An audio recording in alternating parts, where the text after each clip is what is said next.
from Nairobi. Welcome to Segal 2026. Wow, we're gathered here and the next bit is now. It's happening right now. Sylvia, how are you this morning? I am wonderful. We are here at the Radisson Blu Upper Hill in Nairobi, Kenya, and we are just about to begin the opening plenary of the Segal 2026 event. Yes, as you can exactly. see, there's so many people. We're looking forward to a lot this morning. We are dropping the next bit, literally. Leaders from all over Africa are walking right next into this building right now, and we have some of them next to us here. We'd just like for you to get to hear from them and what's happening. Yeah, we'll have one here. Welcome, welcome, welcome, welcome, welcome. Who do we have here, Dorcas? Hello, my name is Dorcas Owino from Kisumu, Kenya. Nice, nice. Dorcas, what are you looking forward to today? Connecting. We did a lot of connecting yesterday. I'm looking forward to meetings, the sessions, and just having fun. That's it, that's it. Thank you so much. We're going to have fun. Yeah. We are live in Nairobi, and ladies and gentlemen, the vibe in this building is... Can you describe the vibe in this building? We have about 700 people in the house, so the vibes are really, really vibing. You can hear the drummers drumming inside. It's very hard to keep oneself from dancing. It's ground shaking, Yes. it's ground shaking. Let's hear it from someone else. Welcome, welcome, welcome. Hello, who do we have here? Hello. Tell us your name, where you're from, and what you're most looking forward to this week. I'm Ruth Mlai from Femina Hip in Tanzania, and I'm definitely looking forward to the connections. The beautiful thing about AVF, I think, is the family, the fun, and mostly the connections. You can't walk away without meeting a new friend. This is wonderful. Thank you so much, and enjoy the week. We are dancing to the next bit. We're having so much fun in Nairobi, and we can't wait to go live in the main stage this evening. So what do we have over the next 3 days? Would you like to tell us? Yes. Oh, okay. Come on. Hey, Victor. Good. How are you? Yeah. First, I'm looking forward to just listening from everyone who is speaking today. I think Bruce will be a great one.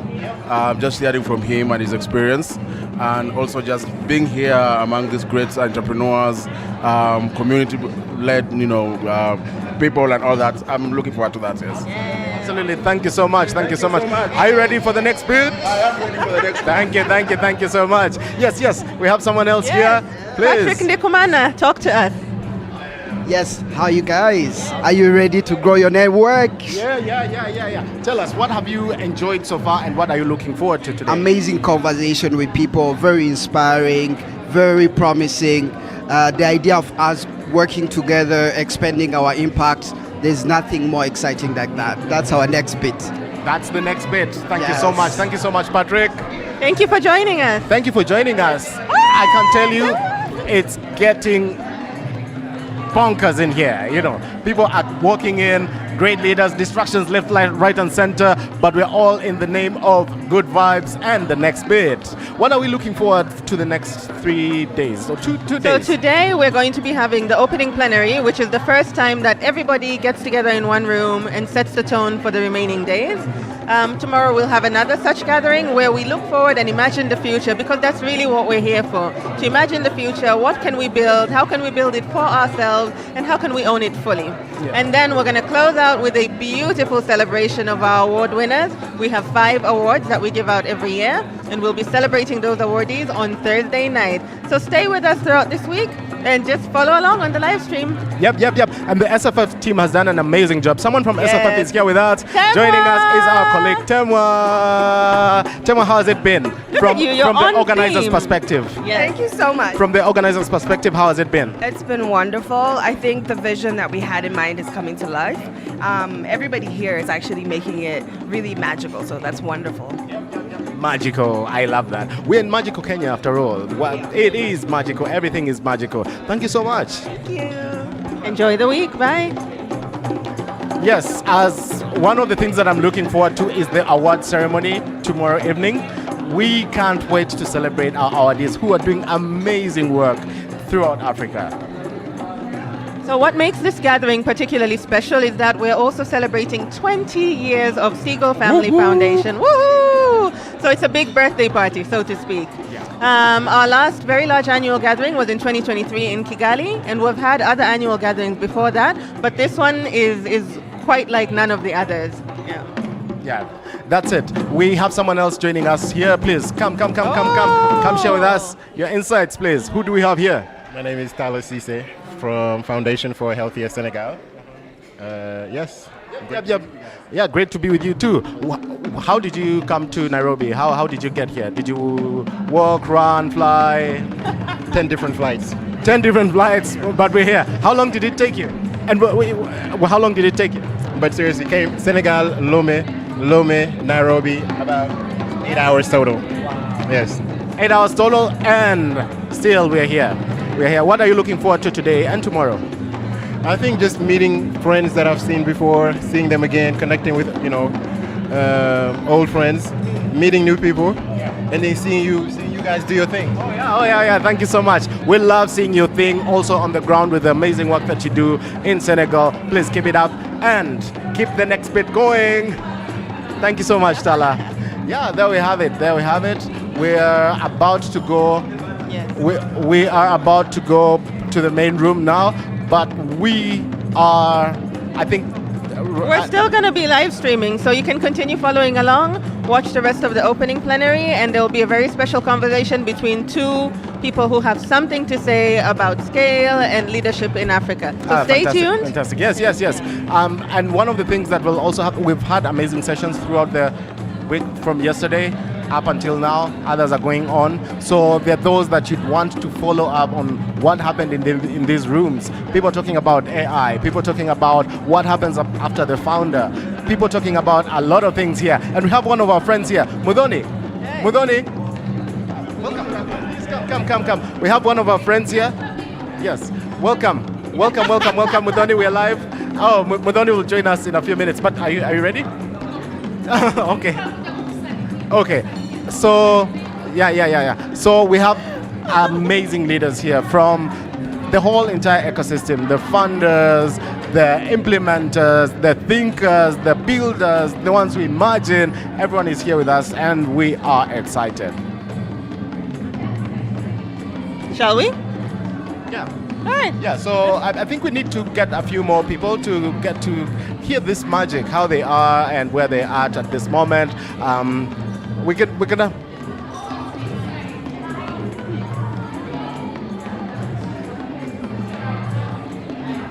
Okay. So Sylvia, I'd like to hear from you.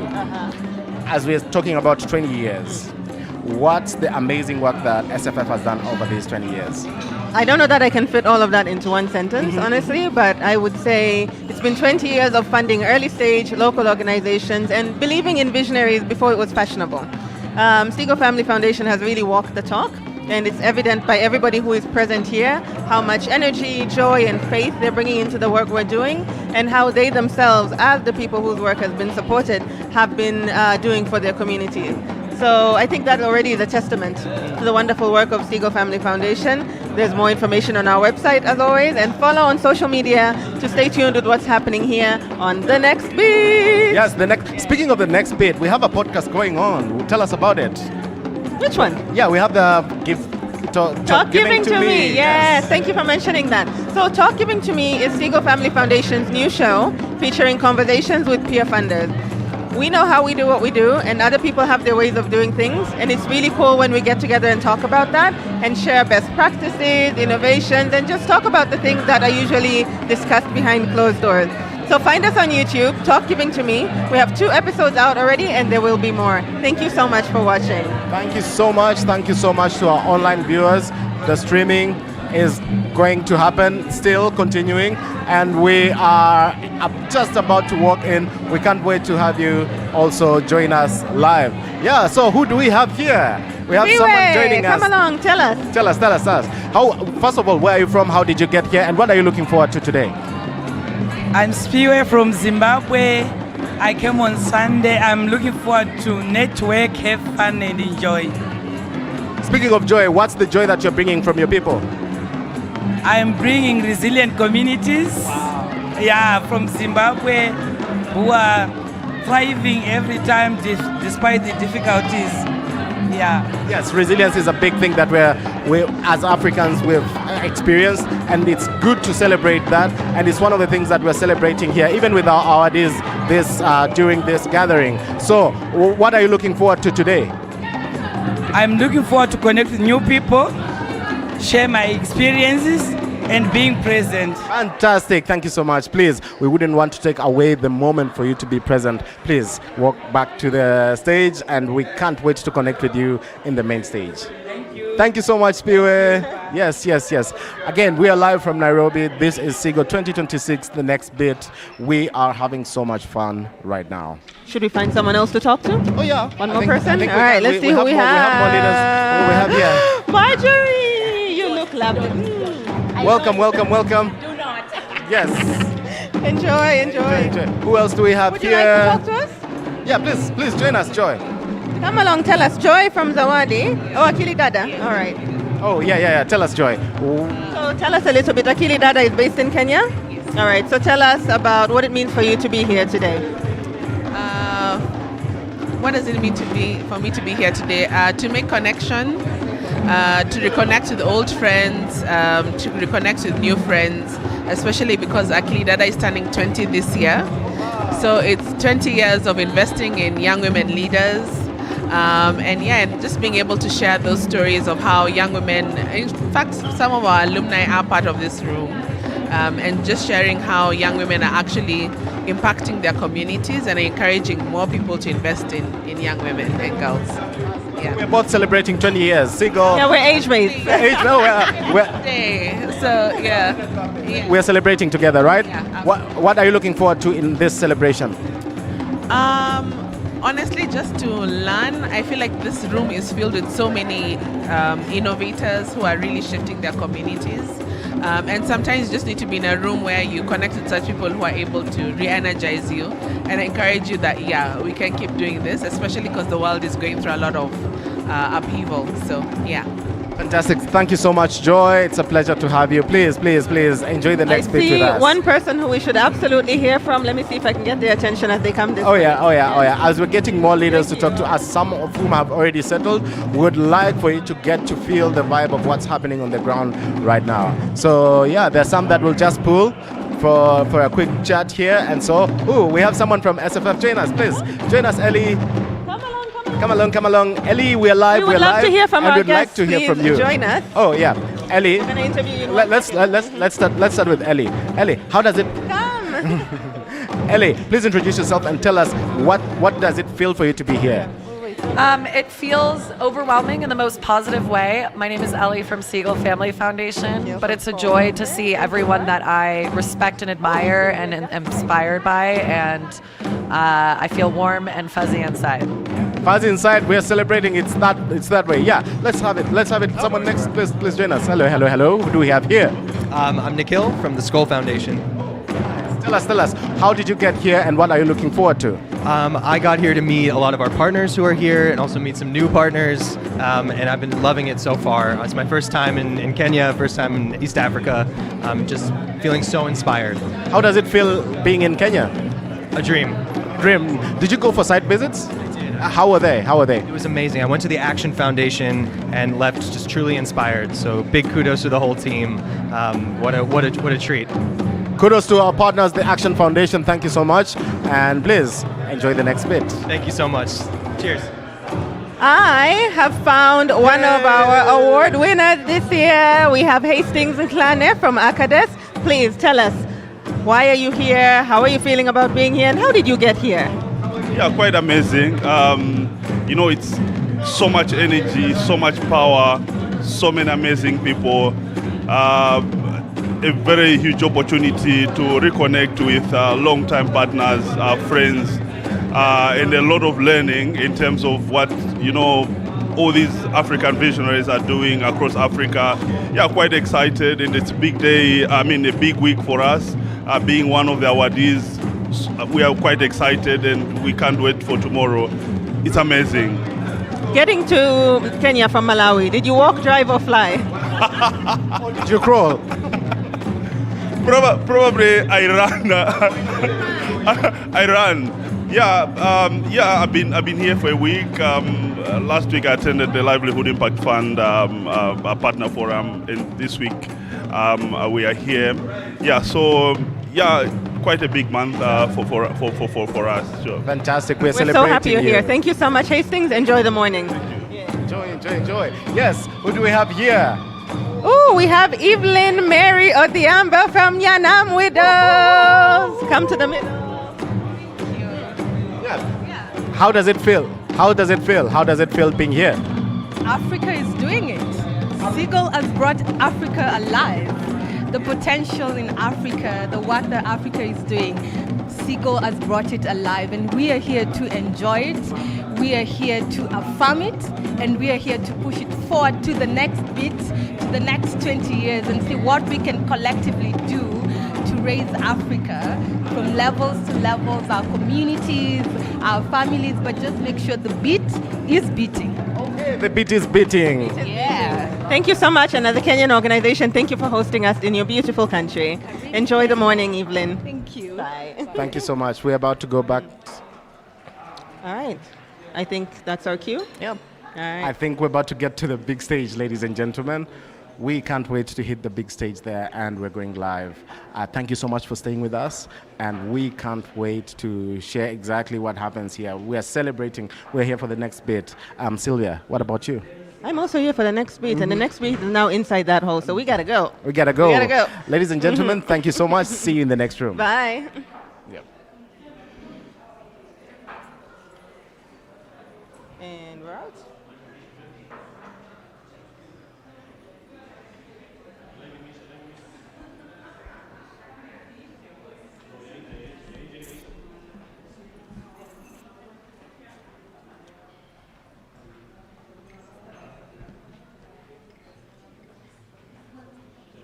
Live information.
You are special. I will tell you why. When they called upon me to perform, they made that quite clear. They illustrated that you are not seeking potential, you are evidence. You are not mining for inspiration. You are the proof. Can you hear me? No. You can't hear me. Can you hear me? Yeah? Mtu wa sound, come. Let's clap for the sound guys.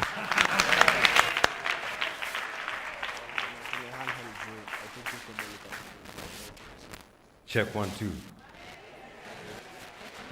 Rewind selector. He's missing his entrance.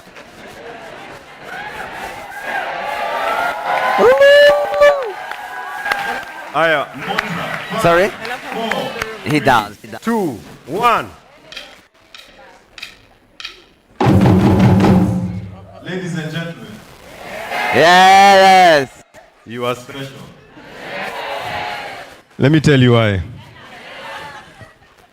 When they called upon me to perform, they made that quite clear.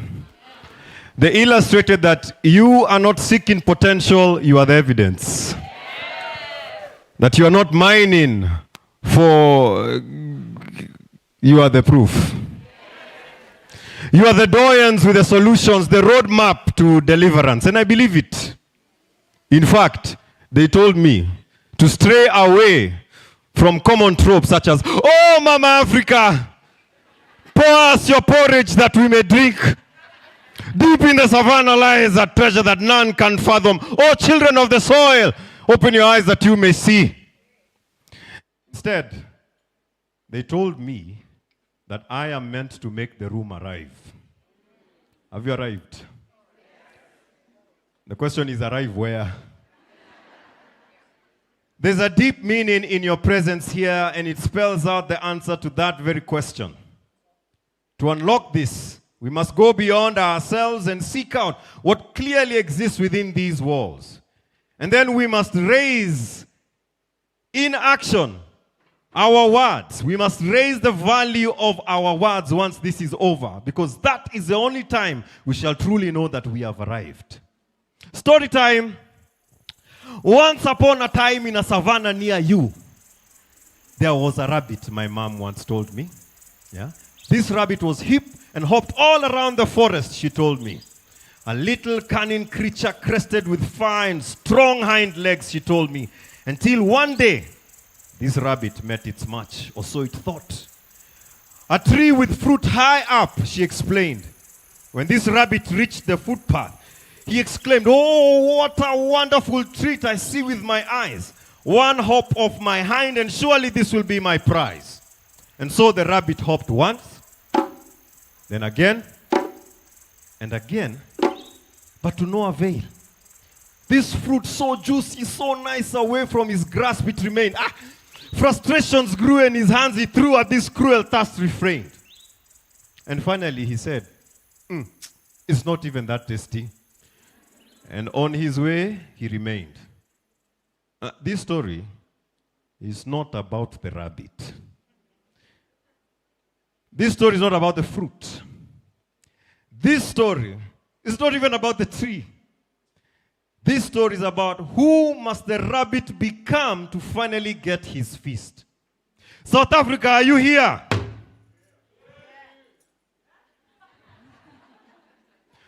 South Africa, are you here? Burundi, are you here? DRC, are you here? Zambia, are you here? Zimbabwe, are you here? Malawi, are you here? Rwanda, are you here? Tanzania, are you here? Uganda, are you here? Senegal, are you here? Togo, are you here? Benin, are you here? Kenya, are you here? If the possibilities are present, yet the present is yet to match its presence, then it must mean that what we are presently must evolve.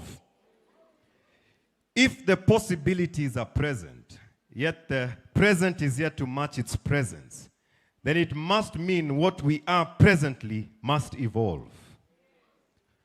What must we become? Okay, I'll give you some time.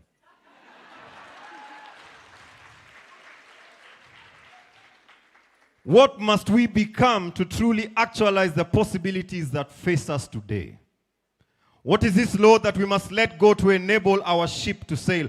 What are the things that we must tell ourselves to ensure that we take the next step? The answers to these questions will punctuate our way forward. And if ever there was a time or a place to find these answers, this is the moment.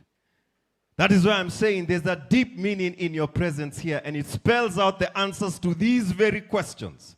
But to unlock this, we must go beyond ourselves and seek out what clearly exists within these walls. And then we must, in action, raise the value of our speak once this is over, because that's the only way we shall truly know that we have arrived. Arrived at the Africa we all believe. An Africa where the dignity of the people is assured. An Africa where the sanctuary of the land is protected. An Africa whose future is defined by the virtue of our roots. An Africa for Africa by Africans.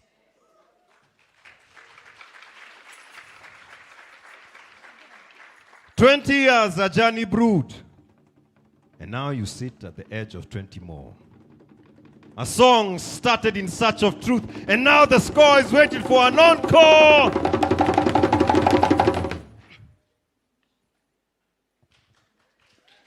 What will be the next note? What will be the next lyric? What will be the next beat? You decide.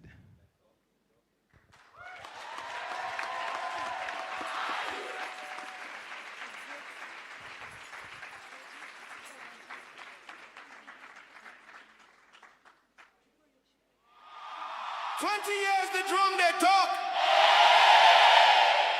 20 years the roots they grow. Now the ground don't open. The fire don't rise. Kutoka ndani. From within.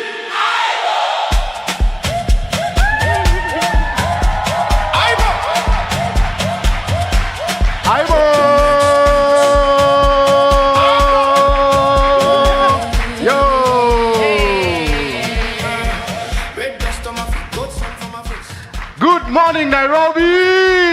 Morning! Not enough, not enough. Good morning, Nairobi! Good morning!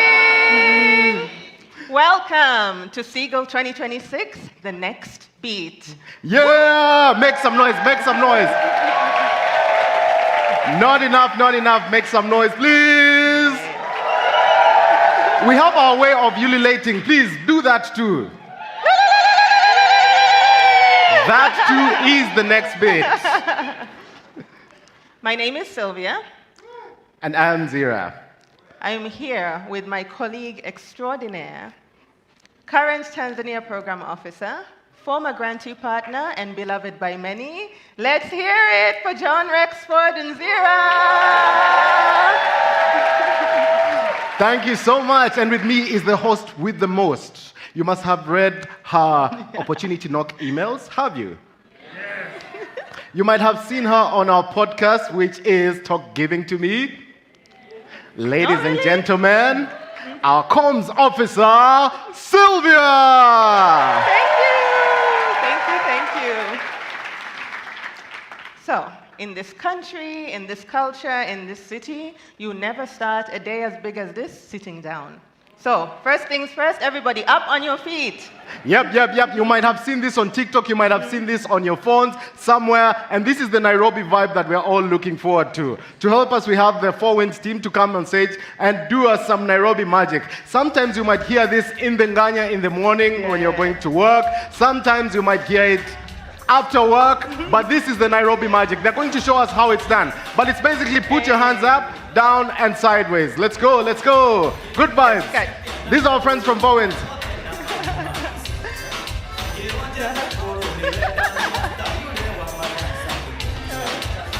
Do as they do.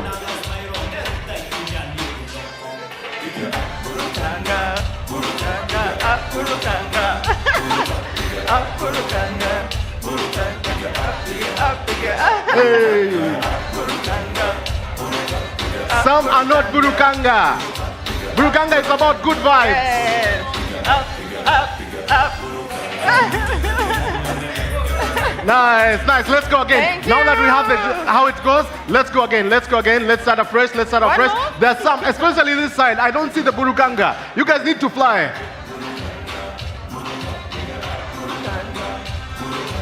Up.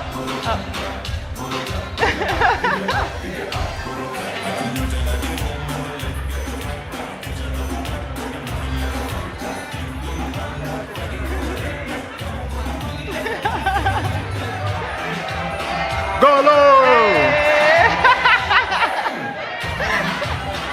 I need someone to match his energy. Thank you so much. Burugag. May we all get seated, please. This is the vibe for this entire week, ladies and gentlemen. So now that you are all officially Nairobians, yes? Yes. We have a couple of orientation tips for you. First things first, have you seen the colorful matatu buses outside in town on the streets, yeah? All right, so those are not just public transportations, those are licensed nightclubs with a route, right? They have a sound system bigger than this production, lights more than on this stage, and a conductor who can fit 40 people into 20 seats. That is system innovation, my people. Give them an award. They need an award for that. Yes, They do. yes. Nairobi and Kenya in general is known for prominent marathon runners, right? A lot is running in Nairobi, in Kenya. Kenyans run the entire show. Kenyans run the entire Africa. But they also run late. Yes, now that you've had a good orientation for Nairobi and Kenya, we would like to get to what's ahead of us. Yes, so some of you are in this room for the first time, attending your very first Segal annual gathering, and some of you are seasoned. Regardless of how many times you've been here, whether this is your first, you're all here because of what it is that you build, right? Yeah, and what you built is something very magical. But now I would like to hear from you who is in this room. We got to hear Kenya is here, there's Botswana here, there's Zimbabwe here, but let's get to hear who is actually here. So the theme of this morning is the power in connection, right? And for many years, all of you in your work have been proving that you are the smartest investment that anyone could make in the African continent, right? Yep. Yes. So now the theme of the next beat is asking us to look beyond that. You've done the proving, now it's time to figure out better ways for ownership. How do we take it forward? How do we get creative about how we work with one another? So we're going to ask all of you to speak to each other, speak to two people near you, and ask them, why are you here? And while you're here, who do you have with you in your mind and in your heart who you've carried, maybe their work or something about them that you've brought with you today? So just take a moment and talk to two people next to you. And we'll get from each section to hear from each one of you. It's good to know where they're from too.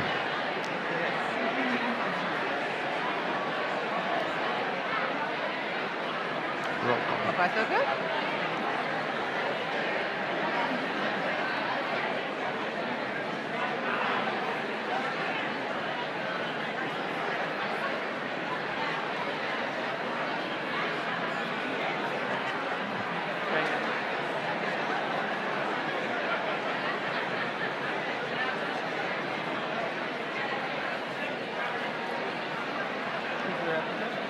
Yeah, now we'll get to hear from each one of you. Bring it back, bring it back.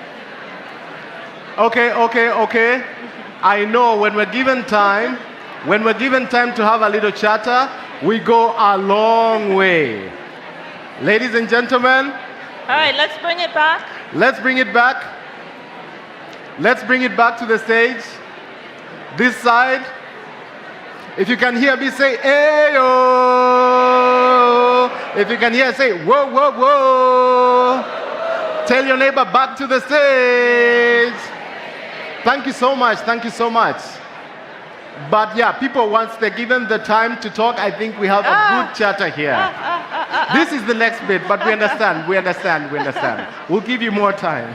All right, so we would like to hear from some of you what it is that you've talked about with one another. And as much as we would love for everybody to have a chance, we can only really take one person from each section. So let's start from this side of the room. There are mics which will be going around. One from each section. Can we have one person share with us why you're here and who you've carried with you? Good morning. Morning. Good morning, everybody. Good morning. I am here. I'm here to connect because Segal Family Foundation has been the best connector. Do you all agree? Yes. That is the reason I'm here, and we're happy to connect with everybody. And I mean, the next speech, maybe make some money together.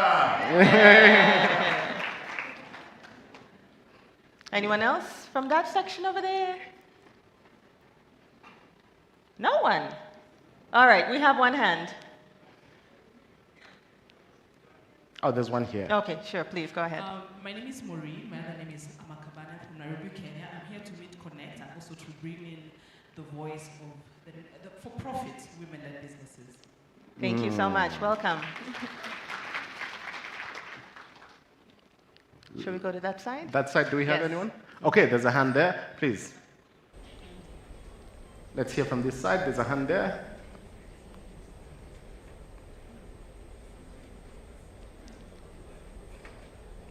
My name is Micheline from Burundi. First of all, I'm here to celebrate. Yes! Nice love. That is the first thing. And the second is just to look for next connection. But the first thing is celebration. I'm celebrating. God bless you. Fantastic, fantastic. Thank you so much. This side here, we have someone here.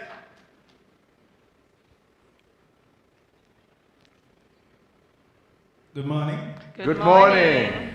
You all look lovely. Thank you. Ask me how I saw that. So my name is Julius Mbura. I'm a disability rights advocate in the assistive technology and digital accessibility space. Daredevil and a blind visionary. I am here to be seen and to be heard, and I am carrying my whole disability community. And Exactly. Thank you so much You're carrying for your that, whole Julius. community. You're so Thank you so welcome. much, Julia. Anyone from the middle? Yes. In the back over there? Yeah.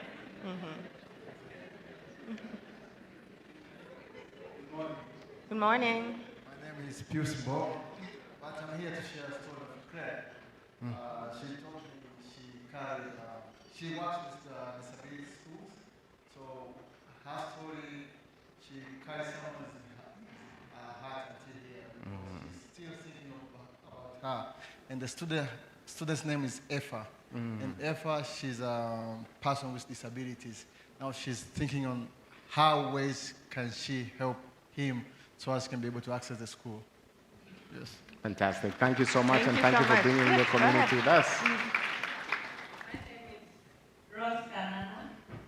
I'm here to showcase the power that the refugee women have to show that they are not vulnerable, and through the connections, I am sure that we shall leverage in empowering the women. Thank you.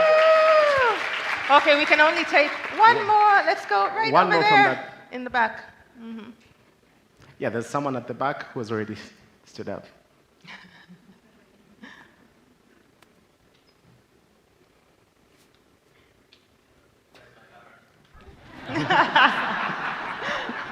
Of course. Cameras, please. Which camera am I looking at? Zoom in. All right. I need to make it very clear I'm dark. My name is Abbas Mpindi. I'm from Uganda. I'm here because I belong here. I'm here because I've worked for this shit. I'm here because you're all here and because you're amazing and you've done amazing work. I'm carrying with me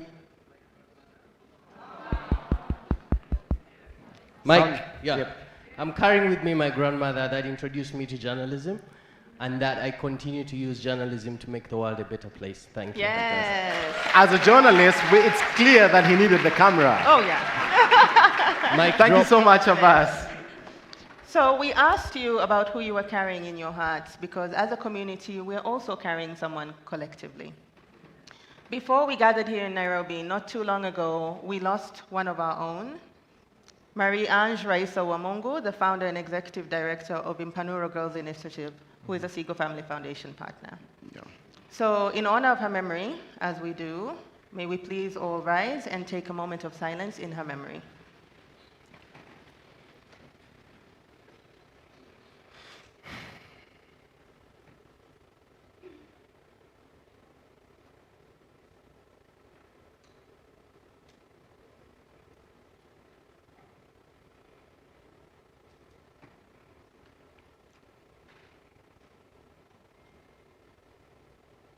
Thank you so much.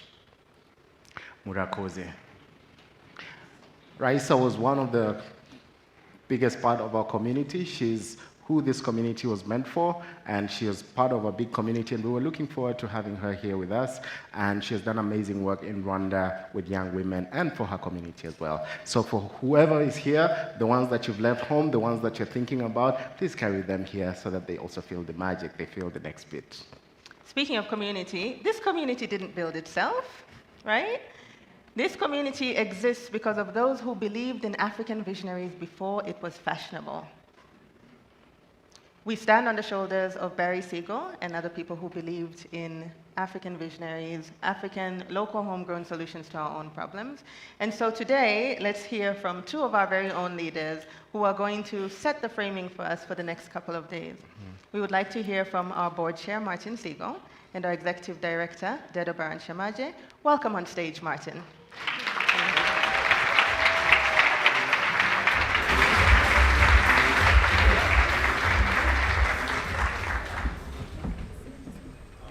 Good morning, everybody. I'm Martin Segal, chairman of the board of the Segal Family Foundation. I love the energy in the room, and I just want to, thank everyone for showing up. 20 years ago, my father, Richie's father, was selling the business that he started, selling building supplies in the United States, and he said he wanted to get involved in philanthropy. But he didn't really know how to do that. And my brother Richie suggested he go to the Clinton Global Initiative to learn about philanthropy. And while he was there, he met a lady named Ann Heyman, who was starting a youth village in Rwanda, and invited him on a trip to Rwanda. As he was selling the business, he said, the company will buy it or they won't, I might as well go to Rwanda. And he fell in love with the continent. It was his first trip to Africa, and he made some observations. He said, the big groups, they can get funding, but there's plenty of smaller groups, local organizations that have great ideas and great projects, but they have no shot of being found. They can't get the CGI. So I'm going to focus my philanthropy on the smaller groups, and maybe we can set up a community where they work together, and if they start doing a good job, more people can get involved and we can grow the effort. And that was his initial vision for the foundation. And it's just amazing to see how far we've come in those 20 years. Now I feel like I'm standing on the stage of Clinton Global Initiative here. And it was 12 years ago, they got our first convening in Africa. We couldn't even get a microphone that worked. So, there has been a lot of progress with our community, the foundation, and really, I just see it all over the continent. I'm really excited for the future. So I really want to thank everyone for their hard work. I'll start with the board of directors, if they can just stand up real quick.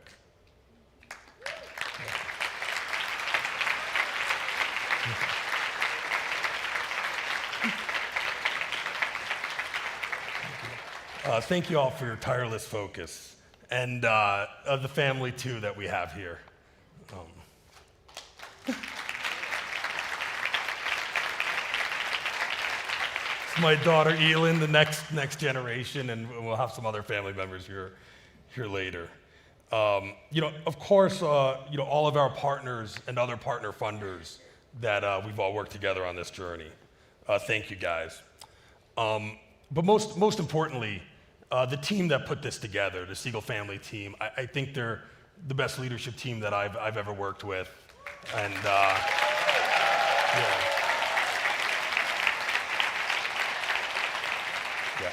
And I have a couple businesses and do a lot of investment. We're some of the largest private equity firms and institutional investors in the country. And I say, well, when they ask me what I do in Africa, I said the leadership on this continent is above any of these other entities, and that makes me really excited for the future.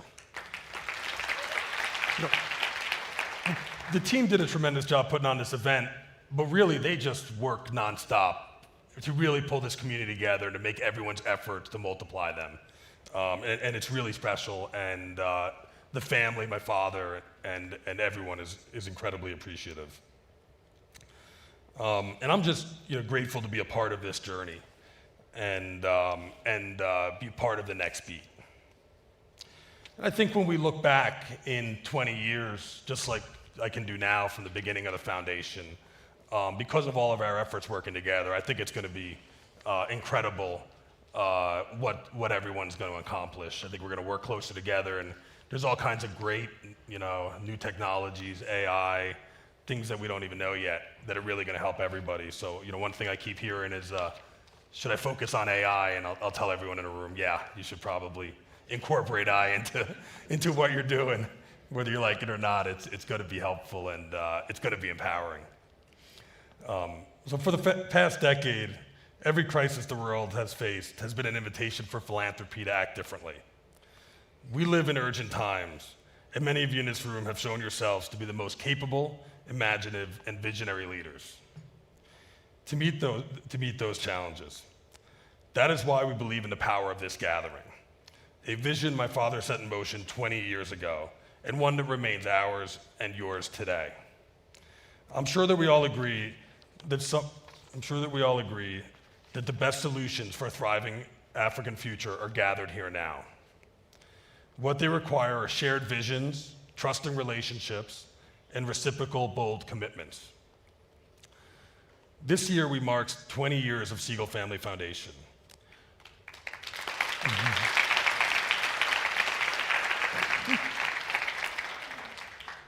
2 decades of nurturing a community and ecosystem of visionaries, experts, and creating long-lasting solutions for their communities. We're proud of how far we've come, and we also know that what got us here won't get us there.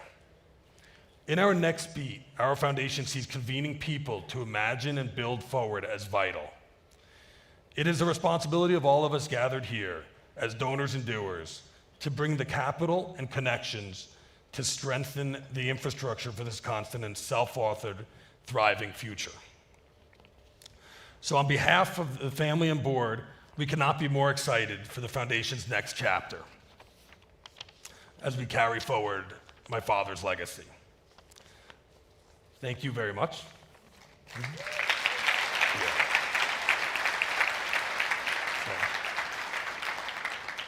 I'm not speaking first because I'm the most important. I'm speaking first because the other speakers are world class and I didn't want to go after them. So it's my pleasure to welcome Dana, our Executive Director of the Segal Family Foundation. Thank you, Martin. As Sylvia and Zira said, many of you know that community building has always been at the core of Barry's vision and the Segal family and our entire team. And right now, when it often feels like the world is on fire, one of the most inspiring and bold and radical acts we can choose is to gather, and to gather in joy. Because joy is resistance and rest is politics.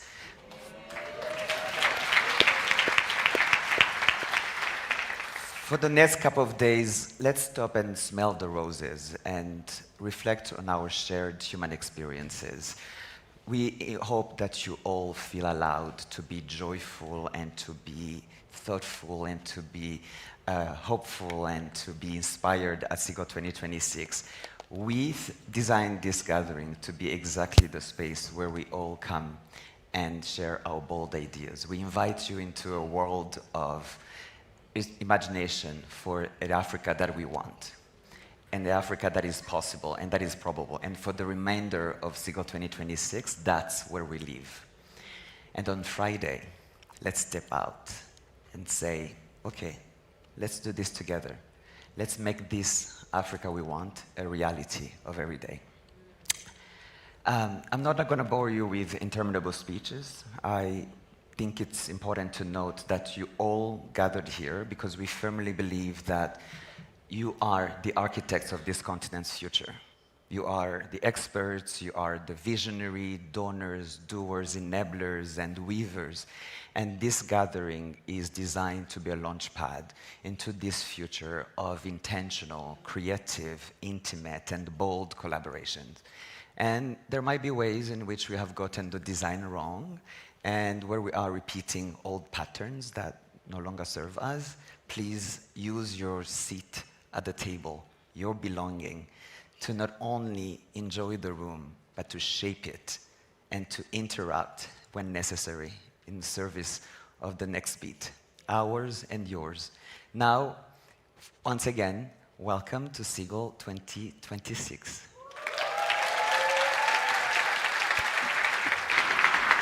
Thank you so much, Theodore.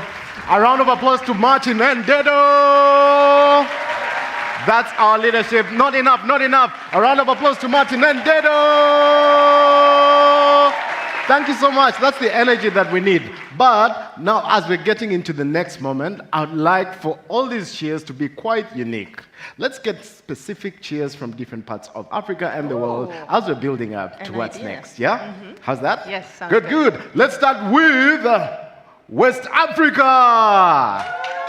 West Africa. You're louder than that. You're louder than that. Okay.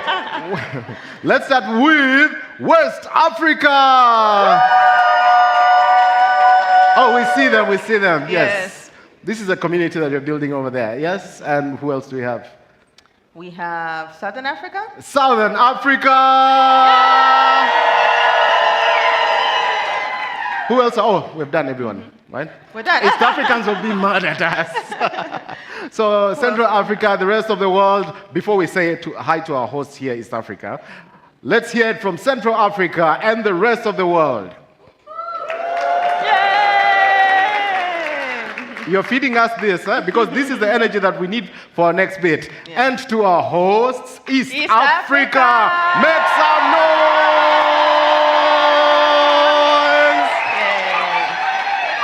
Yay. Yes, now this builds up very well to a moment that we also are looking forward to. The theme this morning is power and connection. What does it mean for you, Sylvia? Very many things. Mm-hmm. I think it would be great to hear from the two people who are going to be in these chairs. Exactly. The suspense, right? Yeah. Which brings us to this moment that we've been waiting for, looking forward to hearing from Vusi Tembekwayo and Isabel Camariza. Isabel Camariza is the founder and president of Solid Africa, one of Africa's clearest voices on nutrition as a right, not an afterthought. She founded Solid Africa in 2010 after realizing that Rwanda's poorest hospital patients often went without eating, since meals were not part of the medical stay.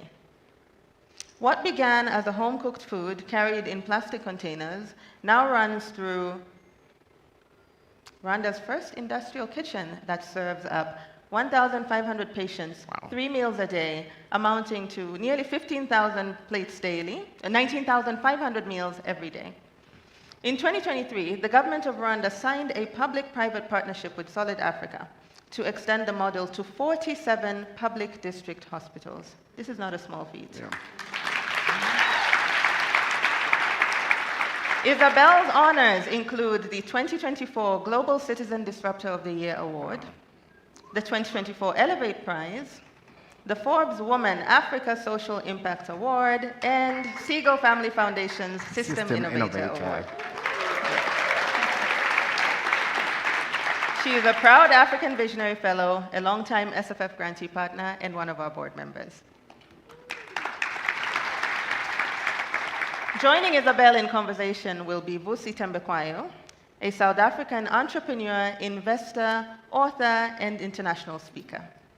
He is Group CEO of My Growth Fund Venture Partners, a Pan-African investment firm backing extraordinary founders with growth capital and expertise that is on a mission to create 300 sustainable businesses, create 100,000 decent jobs, and invest in 100 high-growth ventures by 2030. Isn't that looking into the future? Amazing. Yes? His TEDx talk, The Black Sheep, has been viewed over 1 million times and translated into 20 languages. And his books include Vusi, Business and Life Lessons from a Black Dragon. Please welcome up on stage Isabel Camareza and Vusi Tembekwayo. Make some noise! Bravo, ma chérie. Come here. Thank you. Welcome.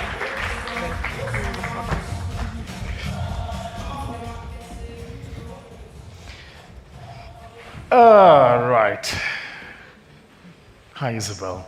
Hello. Let's take them in. Because they can see us, but they never think about us seeing them.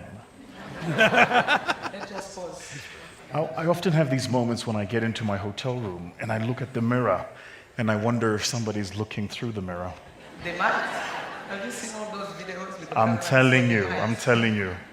So first, I want to say, and maybe it's been said already, but I want to say to the Segal family, thank you for the work that you do and for the opportunity to be here and for convening us in the manner in which you have done. Thank you so much. Let's give them a round of applause. It should be said, and Dado made the point earlier when he was speaking that we are at a moment in our continent's history where just the idea of us gathering the likes of which we have done from different parts of the continent is itself an act of rebellion. I think there is an awful lot in the air trying to divide us, and so making the decision to come together is a revolutionary act. Yeah. And I want to lead with that in terms of this conversation about powering connection.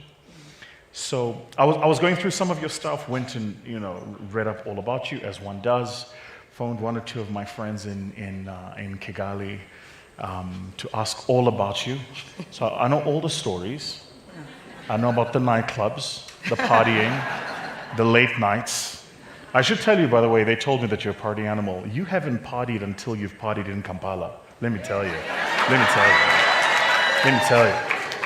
What ends in Vegas started in Kampala. Let me tell you. The Baganda people can throw down. But I wanted to ask you this question. Do you have a moment of quiet and doubt? Of course. I think quiet first, because it's so important. I'm able to, I call it to go in flight mode. So when I go in flight mode, it means that really I sit and I silence my brain. And it's not easy. It's an exercise. Because when you start doing that, you have a lot of voices. Sure. So it takes exercise to be able to shout down and look for that quiet. Sure. Because it's in the quiet that we find solutions. A lot of people, talking from my own experience, is that even in prayer, we spend times talking, but we don't come and listen. That's right. So when we want something, all of those auto-motivation, we talk. But really, it takes a lot to listen, and it takes a lot to listen to yourself. Already to listen to others is difficult, but really to listen to you, it's even more difficult. And when we talk about doubt, I think with the work that we do, doubt is inherent in everything that we do. I doubt many times, a lot of times. And doubt makes you be better, do better, think better, find advice, look for other people's opinion. So quiet and doubt are really, I think it's a combo. Because when you are in your quiet moment, probably you are doubting too. I wanted to ask you this question because we're currently capital raising, so I know that you spend a lot of your time in that world. Yeah. How do you beg for money? I mean, let's just call it what it is. I'm capital raising. No, you're begging for money. That's what you're doing. So, for me, I had to change my mindset. Just for the audience, that's the rich people laugh. That's Yes. how you get it. You want to get the money, laugh right. The problem with y'all is y'all laugh wrong. You gotta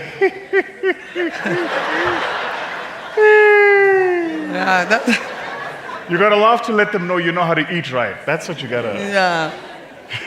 I would say that for me, I don't consider begging. The moment you think that you are begging for something, already you are inferior to whoever you are begging to. Sure. I think that what we do, we are not begging. We are offering an opportunity to people with capital to solve issues that is also close to their heart. Good. Yeah, no beggars. It's good. Yeah, so we are not beggars. We are partners. It's like when you go, have this great product, who's in? Comes who's in, who believes in that product, and those who don't believe can continue their walk of life and invest in other things. But I think in that power dynamic that we put in ourselves, one of the things that make us feel that there's a power dynamic is because we think we beg. But the power dynamic is actually in our head.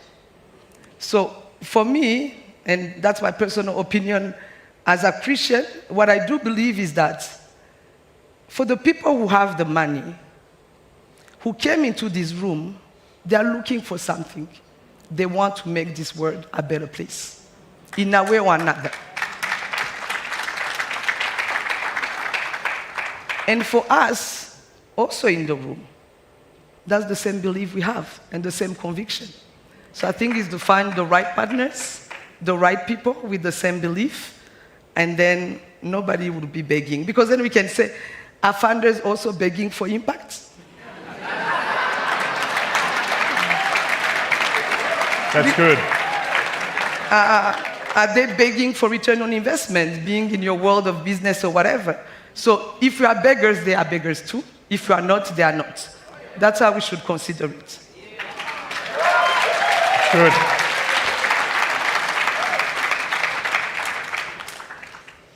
So I'm curious to get your thoughts, and I know we'll break to audience questions in a moment, but I'm a numbers guy, ergo my being one of the few people with a tie in here, my apologies. But I was looking at some of the numbers last night, actually, in preparation for this.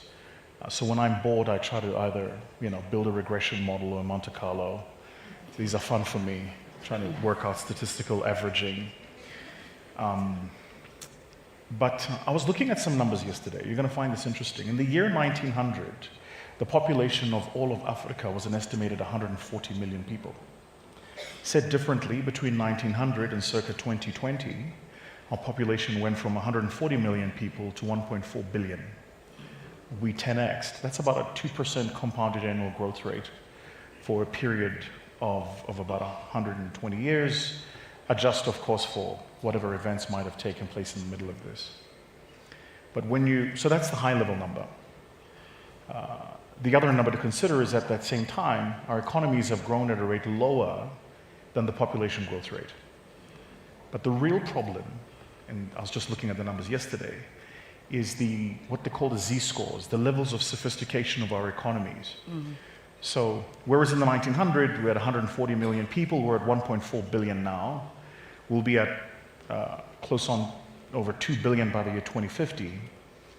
The real problem is that our economies aren't becoming more complex, more sophisticated, producing higher quality product. So the structure and the look, the feel, the engineering of our economies 100 years ago is about as near as makes no difference in many parts of the continent, the same engineering of our economies today. So the question for us to think about is this: if we're all smart enough to understand these problems, and we're all have the means, the wherewithal, the intellect, the capacity, the skills to get together and think about solving these problems, and we're all working to solve these problems, how do we move the needle? What are the set of things we need to do to make sure that we move the needle? Because ultimately, which is the question I wanted to ask you, is we've got to have a conversation about how do we start thinking around sustainability. So you've had great success in the work that you do, but let me ask you this question. Where do you see the work that you do, the organization that you lead, and the impact that you're having in 20 years' time?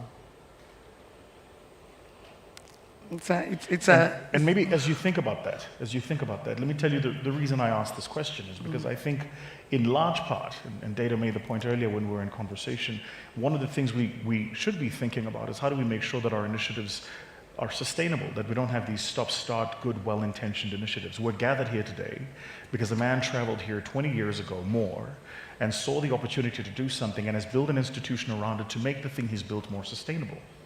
And so the question for us in the ecosystem who are delivery partners has to be, how do we make sure that the thing we're building is sustainable? So the heart is there, the intention is there, the need is there, the community is there. But how do you make sure that absent of you, the thing you do continues to execute, continues to deliver value, continues to serve people? And I can only but ask this as an observer and wanted to understand from you, how do you think about building sustainability into how you're executing in your own environment? Yes. I think sustainability is a journey. It's a path. When we started in 2010, literally we're feeding 5-10 patients. Whoever would talk about our initiative, they would ask, so what is the sustainability of your model? And I always wondered, back then I thought, my sustainability is that patient eats today. Because the idea of sustainability, and that's what you said, if we know the challenge, we have the skills, what is missing? It takes work to actually arrive to that sustainability. It takes to try. It's not about, this is what we think will solve those issues. Who's doing it, who's tried, who failed, who find the right solution, because maybe from some magic and some people have an aha moment, an idea, and the idea stays the same once they start. That's not my experience. Sustainability is built. And when I say it's built from your experience and your failure, from your rejections, from people saying no, from you saying, where am I going to find the money to actually do this? Because the work we are doing, people depend on it. And for me, it's easy because it's food. So I can't miss a day. Solid Africa can't miss a day of delivering that food. So sometimes the sustainability is that idea that you have in thinking, how can we sustain this for long? But while you are asking that, you are actually delivering unsustainably on a daily basis to be able to arrive to that sustainability. And when I look at the work we are doing, for me, sustainability in our country, in our model, and it might be different, of course, for different people, is to be embedded into the government. It's for the things that we are doing to actually be something of a service that any citizen is entitled to. For me, that is his success. But even to arrive to that sustainability with government, it took us 13 years. 13 years of trying and things. So I think for me, when we think about sustainability, we need to see the work behind it. You can't start day one and think that you're going to know how to be sustainable. And I'm thinking on the non-profit side. And many of us in the continent, we talk about donors and funders. Many of us are the first donors and funders of our own organization. Amen. Yeah, amen. Many of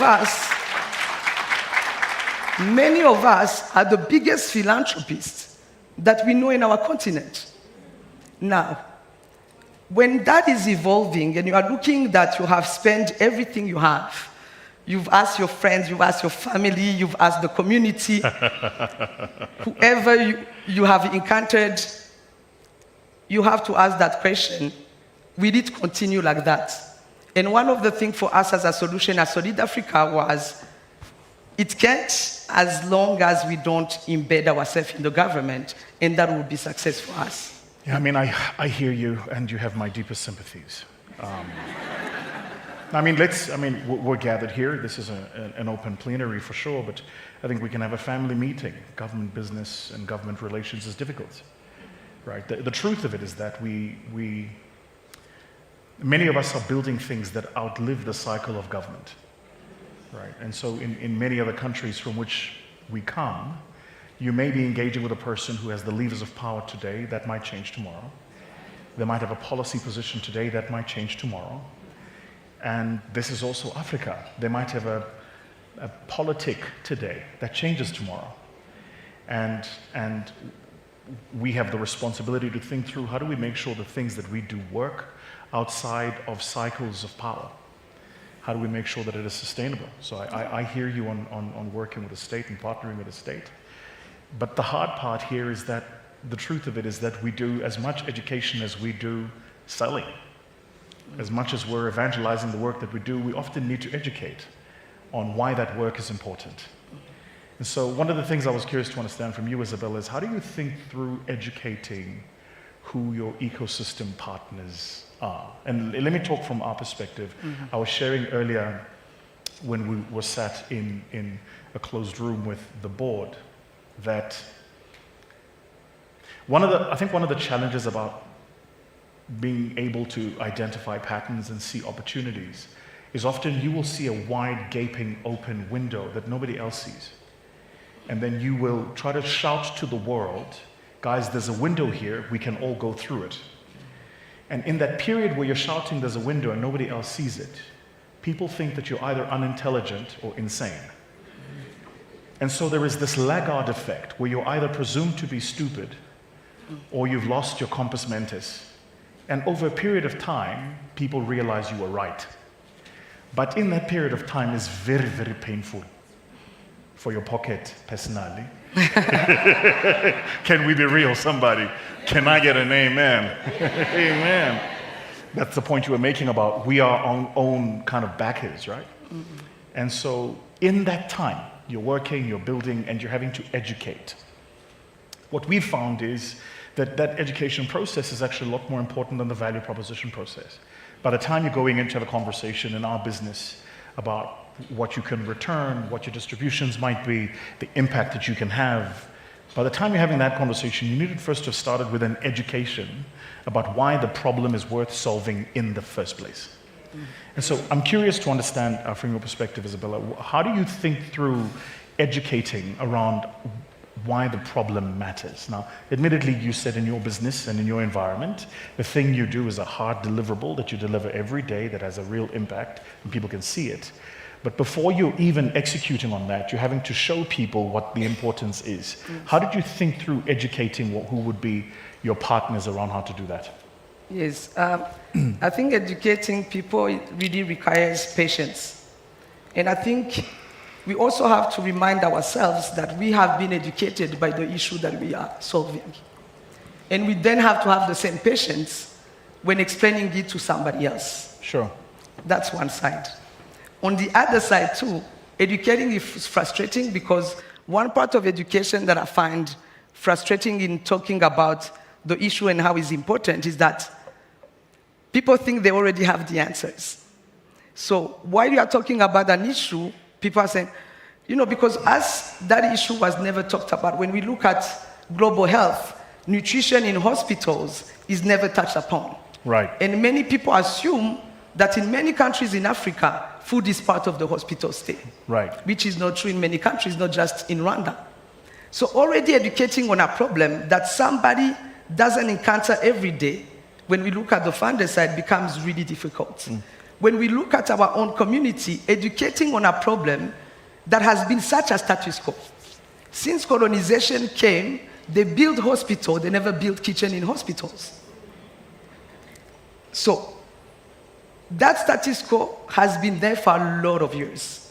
So you also have to educate on people that there's a different model. There's something else that can be done, and that will solve not only the fact that people will have access to medically tailored meals when they are sick, it will solve hygiene. We have clean cooking energy. We are not burning anything. So we are looking at many issues that are in the community, and our solutions are bringing all of that. So I think that in educating people, it's just to remind yourself that not everybody first has to understand that your issue is the biggest issue. Everybody has different inclination to different challenges. And be patient when you are educating people, because as you say, if you get frustrated, nobody will be educated. And for us, the work that we have done, it's a lot of advocacy. The first 8 years, we are all volunteer, because no institutions outside believed that this was a real issue, but also I think they didn't even believe that young people who were in our early 20s could actually bring a real solution to that problem.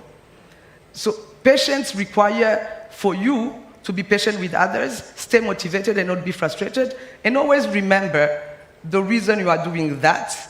You are educating people to join on a mission of what you believe. You are not forcing them. You can't force people to be educated about a subject. There have to be a willingness in understanding the issue. There have to be a willingness and a humbleness to actually shut up, if I can say like that, your own assumptions, your own experience, and actually listen to the other person to be able to, to solve issues. Have you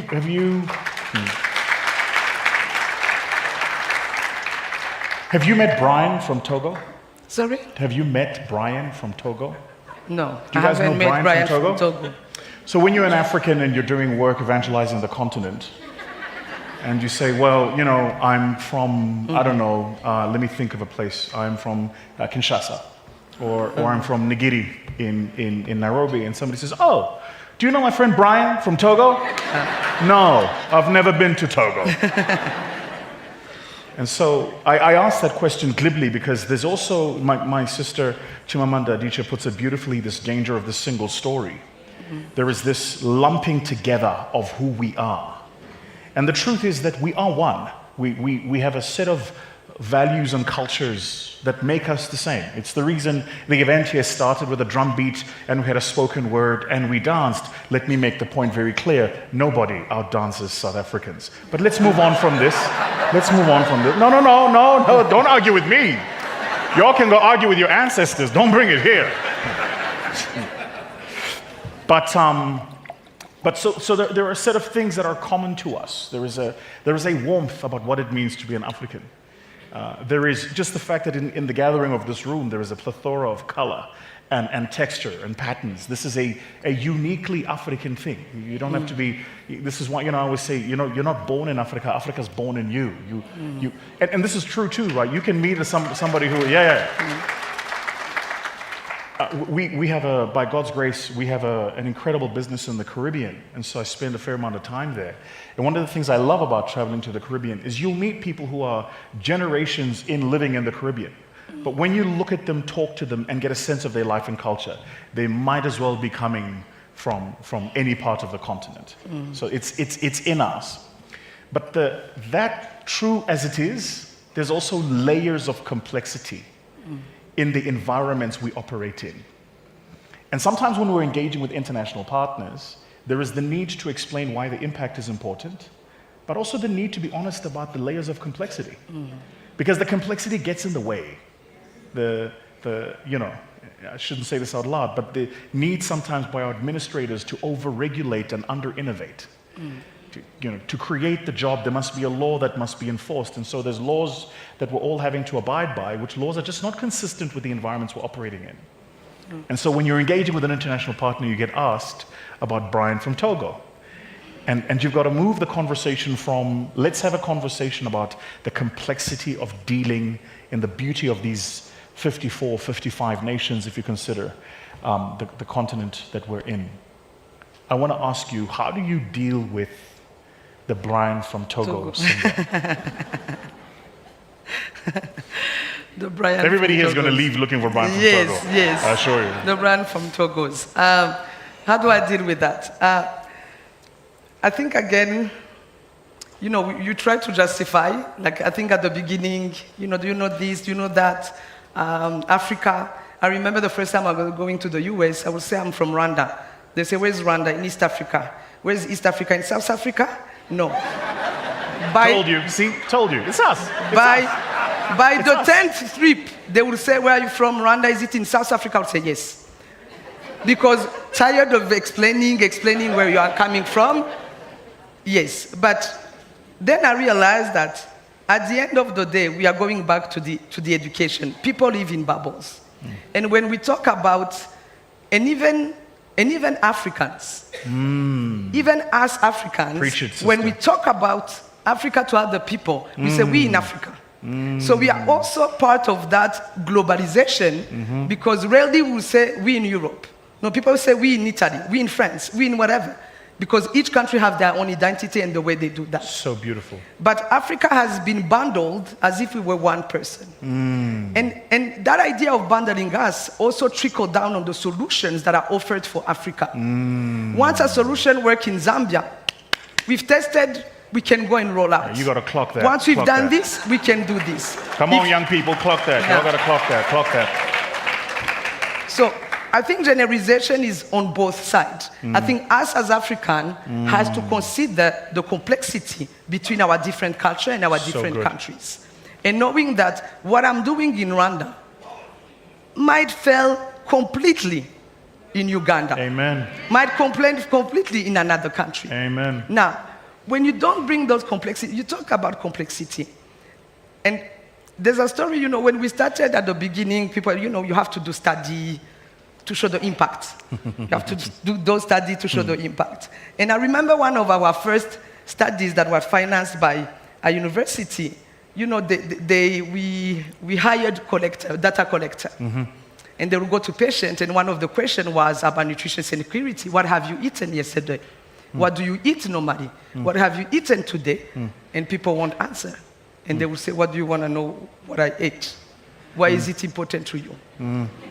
Really clear, we realized that we couldn't hire data collector. We need to use our own field officer, where they have the trust and the relationship to be able to ask them, what did you eat 1 week ago? Because in the culture of the environment, asking the question is seen as intrusive. Intrusive, but also we don't talk about food. Is really, you become suspicious. Why do you want to know what I ate?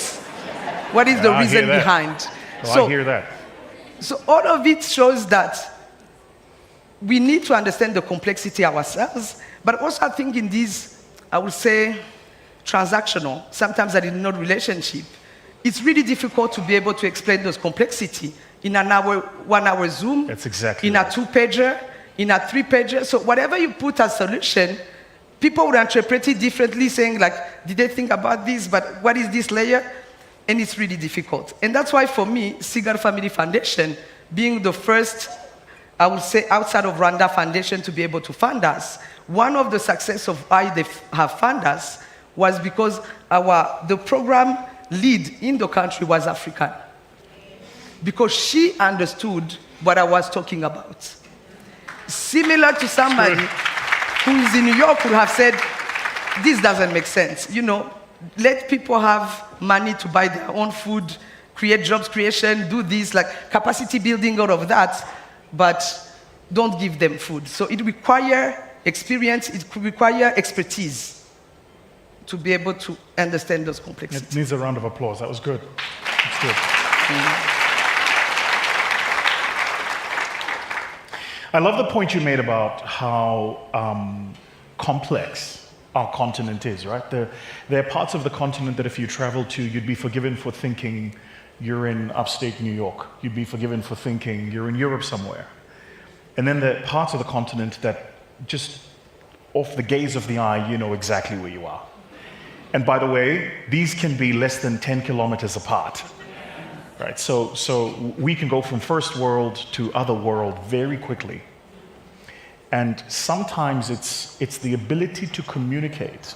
What I've found is sometimes where we struggle is the ability to communicate how people can form a life in an environment that is so complex, right? So how do people live? How do people explain and express life? Because everywhere in the world where there are people, there are certain things that are universal. There's somebody who has a child they love, there is somebody who has a family for which they have dreams, and there is somebody who has dreams for themselves. It doesn't matter where in the world you find them. And so trying to reduce it to the basic humanity of all people, I've found is something that adds value in the conversation. I can't get away from the fact, and you'll forgive me for asking the question, but I'll ask it anyway. So apologies up front, but I can't get away from the fact that you're female. Yes. No, this is important. Because and again, let's be honest here, we're having an internal brother to sister conversation. There are certain nuances that are inferred in the context in which we all operate when you're female and you're leading. Can I get an amen, somebody? Right? There are certain, yeah, I think I've expressed it. But there are certain unspoken things that are implied or understood when you're either being effective, or you're delivering a program, or you're getting a grant, or you're going in to require a request for one. And these are the complexities that as a male I'm well aware, I don't have to deal with those. So I'm curious to understand from you. You come across somebody who's very strong, but I'm curious to understand from you, how do you deal with walking into a room that attempts to reduce you to what it thinks you are, rather than lift you to who you are? Yeah. I asked some great questions, don't I? No, it was really a great question. Watch out, Oprah. I think it's first to know who you are. Nobody is able to reduce you when you know who you are. So for me, I was lucky. I'm raised in a family of 5 girls. So since we are little, the mantra has been, you can do, you are able. So, and then in our country, in Rwanda, because of what happened and the position of women had to take into the society after the genocide, made it that even, we always laugh that Rwanda is one of the best countries to live being a woman or being a girl. Because we've been brought up to know that we could tackle and do all of that being a woman. But of course, being a woman for me is not about even the fact of what people think or trying to reduce us as women and our capacity to do. But I think for me, the biggest challenge as a woman is actually how do I reconcile all my different words and still be effective and still show up. Because when we talk about men and women, even in a couple, the wife and the man, either you divide the roles and everybody knows, but most of the time is the woman. This didn't go, how come? The dinner did, so it takes that you have to take care of the children, think about the house, think about the dinner, we're thinking about the board meeting and what I'm gonna do and everything. I think as a woman, that idea of juggling all of this, make it that you have to really, I would say, be still and know how to prioritize. But I've seen also in the space, I won't lie, I'm a woman, I've seen in the space, and when we started, I was young. So being a young woman, it's even worse, because nobody takes you seriously. So how did you do that? Go there, comrade, go there. That's what, that's where I want you to go. I hear the nice English. What did you do? Give us step by step, step 1, step 2, step 3. That's what I want to understand. Yes, I think for me is that wherever you underestimate me, and I think many women, is the silence, because I let you underestimate me up until I show you what we can do. And I remember one visit, I made one visit to a hospital, and I was young back then, and I had a guy who was a volunteer. And I was, tiny, he was tall, a big guy. And we go to the hospital, and everybody was presenting and talking to him, thinking that he is my boss, and he's the guy they should convince. And I stayed there, really, they were not even looking me in the eyes. You know when you're talking to 2 people, but you're actually only talking to 1 person. So, for me, it's like I stayed still. I didn't say, I'm the one. Thing is, literally started 2 days ago, volunteering. But at the end, the question they said, so will you be able to help us? And they looked at him, he looked at me. I looked at them, and I said, let him answer if he would be able. So I think it's like those little moments, but as a woman, I have to always remind myself that this doesn't define me.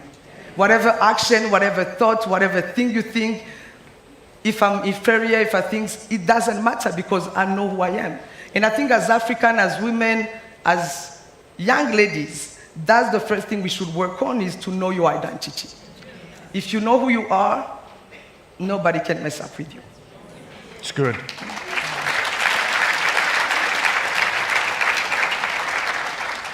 So I have one problem statement in my mind that's keeping me up at night. I'll lead with it and then I'll ask you what yours is, just because I genuinely want to know.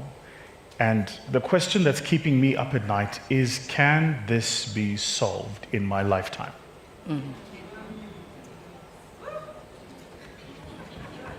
Isn't that a tough question? Yeah. Like, so because I think one of the things we do as people who spend our time looking at problem statements, and from those problem statements architecturing a value proposition that we think we can deliver. If you're anything like me, I love getting my hands dirty. So you get so stuck into the thing you're delivering, the engineering of this thing, the details, that sometimes it's difficult to just stop cutting the blades of grass and see the forest. Just take the 40,000 feet view and go, can this actually be solved in my lifetime? I should mention, I asking myself this question because I'm 41 this year, but when I turned 40 last year, this was a real question for me. I just thought, spent the past 20 years of work, doing work that I thought was going to solve a problem. And at the end of it, we made an impact, but we didn't solve the problem. Because the other thing that we do, I think, is we often underestimate the complexity of solving the problem. We think, when I start solving the problem is going to stay the same. But often what happens is, as you start solving the problem changes. And at the same time, if you're in my world, and it's the case for you as well, your problem is changing, but you're being measured on a set of metric for a problem that no longer exists. So now I've got to go back to the same group of people and say, you remember the thing we were measuring for? Yeah, we can't measure it now, nor should we be measuring it. The problem has changed. That takes time. And whilst they're going back to their head office to report, somebody else launches something. Now the problem is changing again now. Now what must I do now? So, the question for you. Do you think through your own mortality? Yes. And whether or not the problem can be solved in your lifetime? Yeah. I think about death, I won't say often, but for me it's not a scary topic. And when we look up, can it be solved in our lifetime? It's a good question to have. But at the same time, I also have that thinking that I can die today. So, my thinking is not about, can it be solved? I hope so, I dream of. That's what we were working toward. But at the same time, even if I don't see it being solved, it's okay. Because we are not building things for our own glory to see it if it has succeeded. Whatever time we have in this earth, we have to make the maximum of it to be able to do that. And then, when we talk about, can we solve it in our lifetime? In Solid Africa, we believe in partnership with the government and our partners that we're gonna solve nutrition and security in public hospital in Rwanda and in our lifetime. I hope I will be there to see it, but even if, it's okay. Because I think also that when we talk about solving issues, there's this excitement of exporting solution and exporting what you have found, which is great. But what it does is that in one country, if you could put the resources, you could actually solve that issue.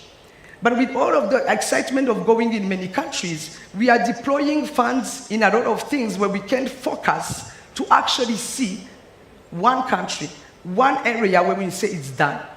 Except for a few illnesses and diseases that has been able to be eradicated along the years, we are still struggling with the same issues. Education, access to funds, all of this, we are still struggling with the same issues. Now, for us in Solid Africa, that's why scaling means going to the last mile and knowing that all people will have food. And we focus on that. And that's why we know that we can see it in our lifetime, that it can be solved because of partnership. I think for the benefit of everybody in the room here, I'd love to get some of your thoughts around how you think in terms of leading people. Because if we are having a conversation about scaling the impact we're having, by definition, we can't do it alone. And if we're having a conversation about powering connection, by definition, you need to bring people into your space. And so who you are and how you show up and how you lead actually matters.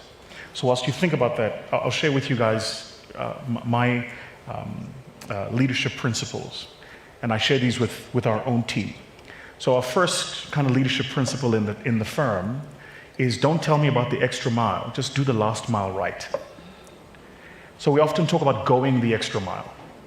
Now, going the extra mile means we do something beyond what we'd committed. But often we're not even doing the thing we'd committed, not completely. So can we just get the last mile right? If I've committed to execute X number of things for you in an SLA, then make sure that I achieve 100% of those things, long before I throw in other commitments and etc. That's the first. The second is the default answer is no, give me a reason to say yes. Now that would sound strange, but the reason is because the problems we're solving are so complex, the scale is so big, there's so much opportunity to do the next thing, that it's actually very hard to just be disciplined in your execution. We are just going to do this. So the default answer is no, give me a reason to say yes. Okay, we need to, branch out into doing this new type of, project. The default answer is no, give me a reason to say yes. Hey, we've had a call from X and X partner. They say they want to partner with us on X, Y, and Z. Are we interested? The default answer is no, give me a reason to say yes. And you'll notice, from our perspective, it's certainly been the case that once the conversation became the default answer is no, give me a reason to say yes, we gave ourselves the liberty and the freedom not to do things because we were chasing our own egos. Because often what happens is the ego now starts taking over, right? So that's the second. And then the third, which is probably the most difficult for us in the firm, is find the truth, not your version of the truth. The truth. I have a view, a perspective, a version of a truth based on the evidence I'm seeing. But unless I have several sources of data, I have no real way of testing whether or not what I know is actually true. So it can be my truth, but it is not the truth. And so often when we are having conversations about strategy and growth and what we want to do, we actually just drill it down to, is this our version of the truth or is it the truth? Okay, so I'll give you guys a very simple example as you think through this. There's currently an organization in South Africa, in the continent. I highly recommend all of you here find out who they are. They're a great group of young kids who are building the Bloomberg for Africa. Amazing. They're called STEARS. S-T-E-A-R-S. And effectively what they do is they're collecting private data that is currently not published about what's happening in the private equity and venture capital markets across the continent.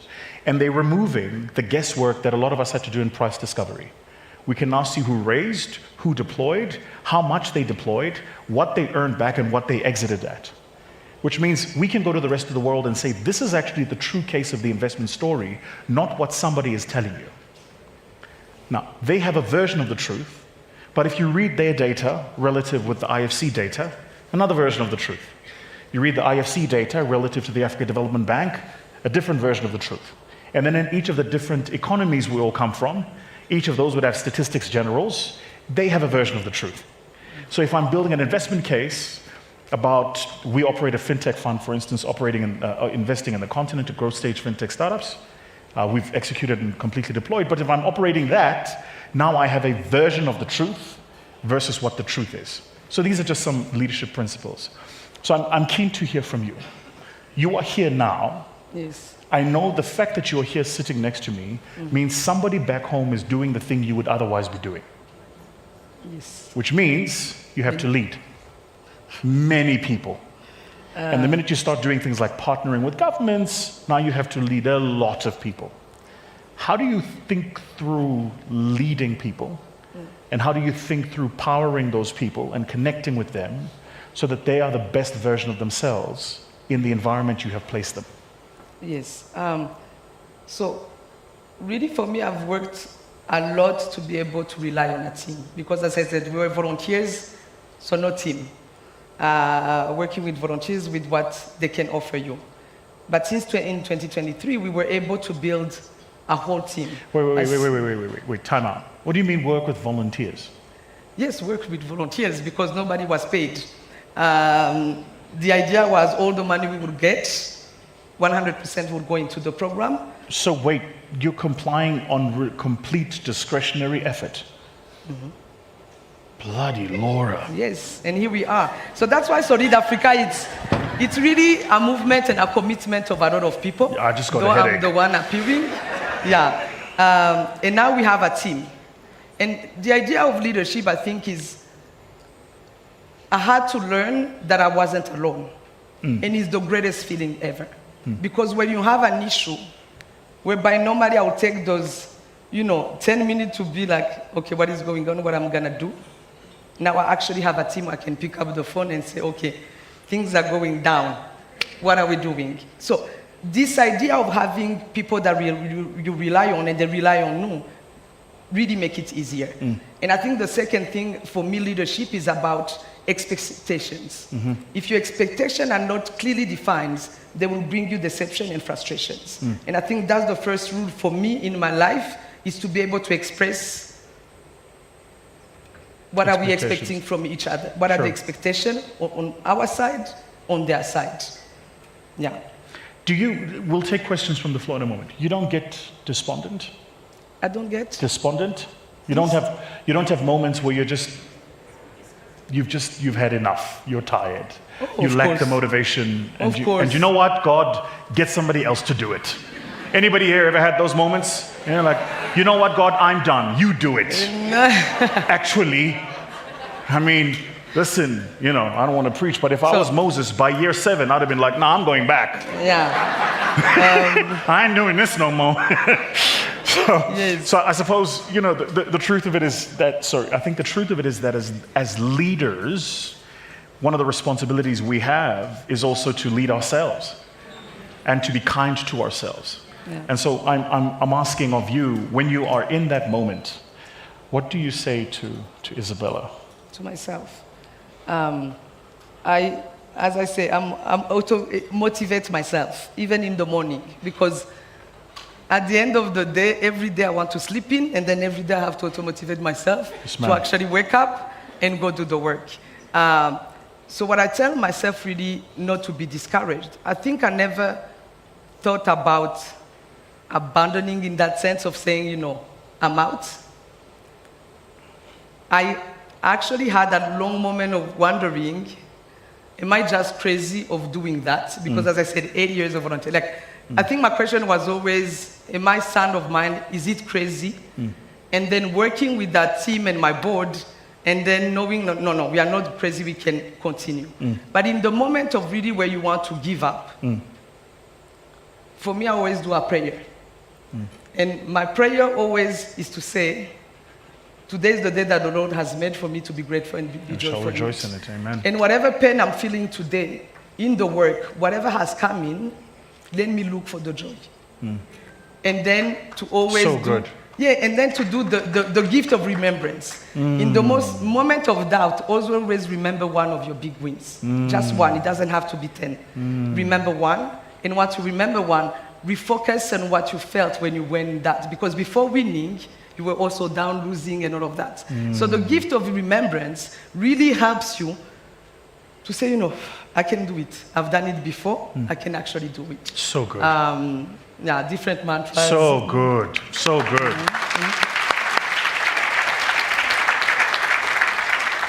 I'm going to copy that gift of remembrance one. I think one of the sins many high performers suffer is, does anybody else have this problem where you never take stock of your wins? You're always chasing the next win. Yeah. And then sometimes you just go back and you go, oh wow, like this is me. I did do all this stuff, right?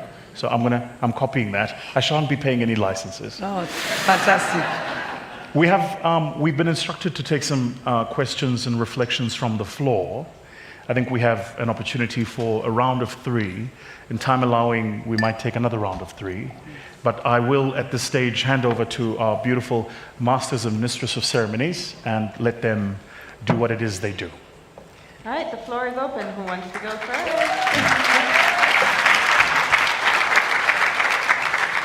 Let's start from that side. That side? All right.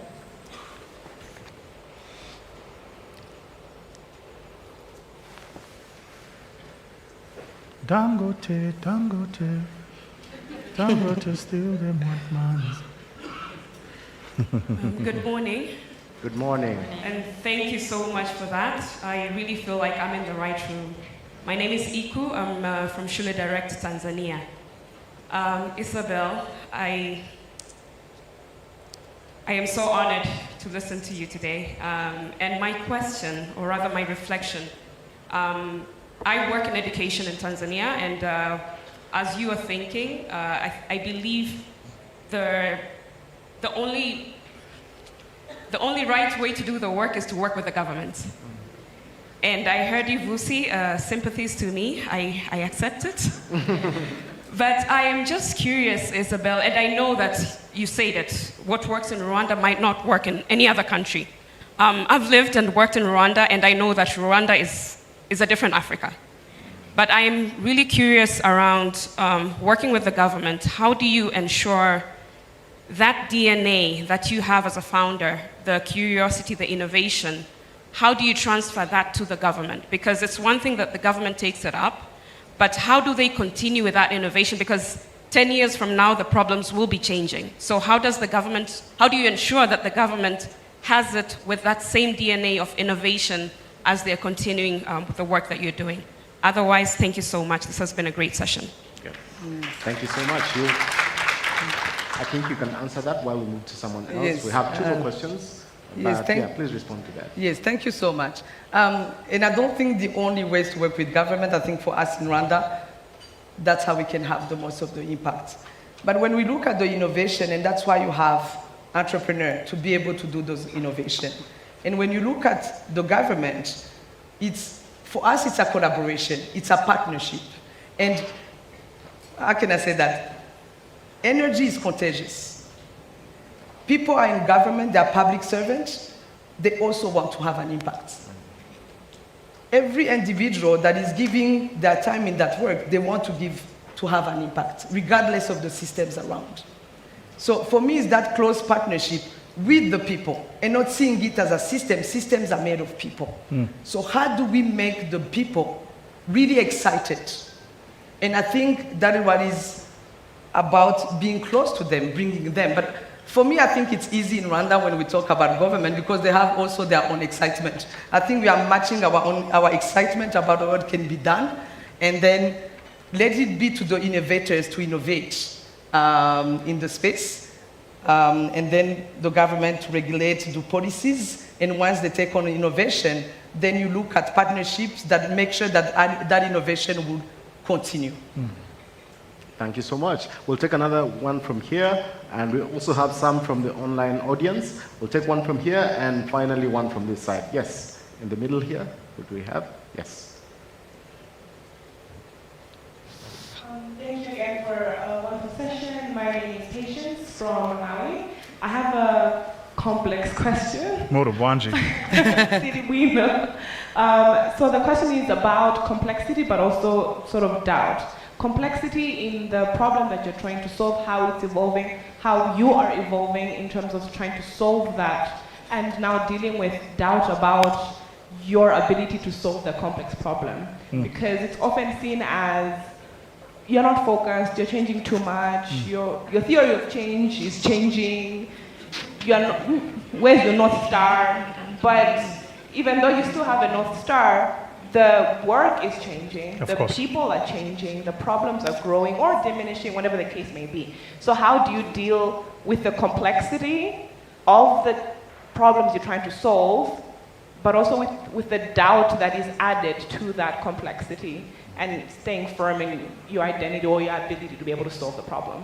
Can I give you an input? Yes. This is, I've learned over the years that there are no complete answers, but I can give you an input to think about. So what you just described has been my personal journey. I understand exactly what you're talking about. So, when we started first as an accelerator, then we were doing really early stage, realized actually that just from an impact perspective, I didn't believe that early stage can move the needle, and I'm a move the needle guy. So we wanted to focus in an area where we're gonna move the needle.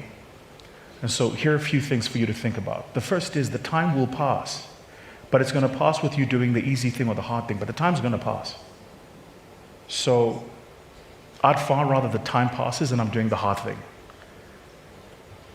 Sometimes doing the hard thing means you're doing complex stuff. So the way we think about it, the way I think about it, is I try to break down the complex problem into its component parts and just use first principles thinking.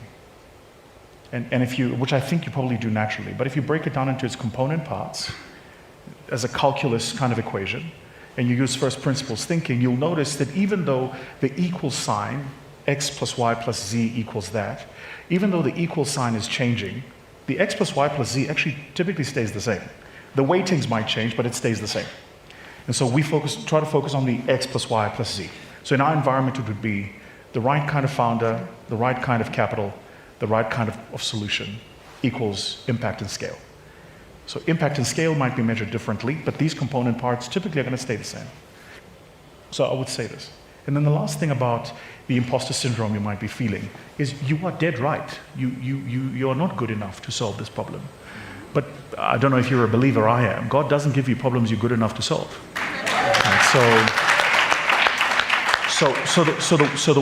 So the doubt you're feeling is you finding who God wants you to be. And so I have a theory, and it's just my theory, which is that we actually don't build businesses, we build ourselves. The business is just the mechanism. Because there is a version of you that is going to lead the thing you're building. But that version of you isn't the version that sits here. And so having the grace sometimes to look at yourself and go, I can't believe I was ever that stupid. And by the way, can I get an amen, somebody? Thank God we're stupid. Right? Like, am I the only one who feels like the more I know, the less I want to do? Because you just realize how big and how difficult and how complex it is. So thank God we're stupid. Thank God we're naive. Thank God we're crazy. Thank God we believe that some of us are in this room thinking we can solve a problem an entire government has been spending a generation trying to solve. Thank God you are that crazy. So you are absolutely right. You are not equipped yet, but you will learn, you will grow, and you will be the version of yourself that can execute at that level and can deliver at that level. And along the way, you're going to have the most incredible, joyous ride. That's why I was asking her about, the dark hours, the crying, the tears, the moments of doubt. Because if anybody's really true and honest and they're a leader, if you're not having those moments, you're probably not pushing boundaries. Right? So I think it's just be gracious with yourself and trust yourself to be the person you will need to be when the moment comes and you've got to make those critical decisions. Thank you so much. Thank you so much, Patience, for bringing that through. All right, so we're going to skip to our online audience for now. We have a live stream going on, so we have people online. We have a question for Isabel. If you could change one thing about how philanthropy works today, what would it be? Well. Yeah, be careful. Be careful. That's a big question. If I could change one thing about philanthropy, there's so many things to change that it's really difficult to say one thing. But I think if I could change one thing, is to see the percentage of the money flowing to local leaders increase. We've seen along the years, it actually is not increasing, and we are still talking about it a lot. But there's a report that was done, and for me, was so much eye-opening by the UN for Humanitarian Affairs. And they actually found that local non-profits, people on the ground doing the job, have 30% more impact than any international organizations or intermediary organizations. And it should reflect then, if you have 32% more, why are we still locked at having only 2% to 3% of the funding? And in that funding, a portion is taken by also intermediaries. So it means that we even have less than that. I think that's one thing I would change, if I have to choose one. Thank you so much. One more and one last question from this side. Yes. We had this hand before. Yes. Yes, please.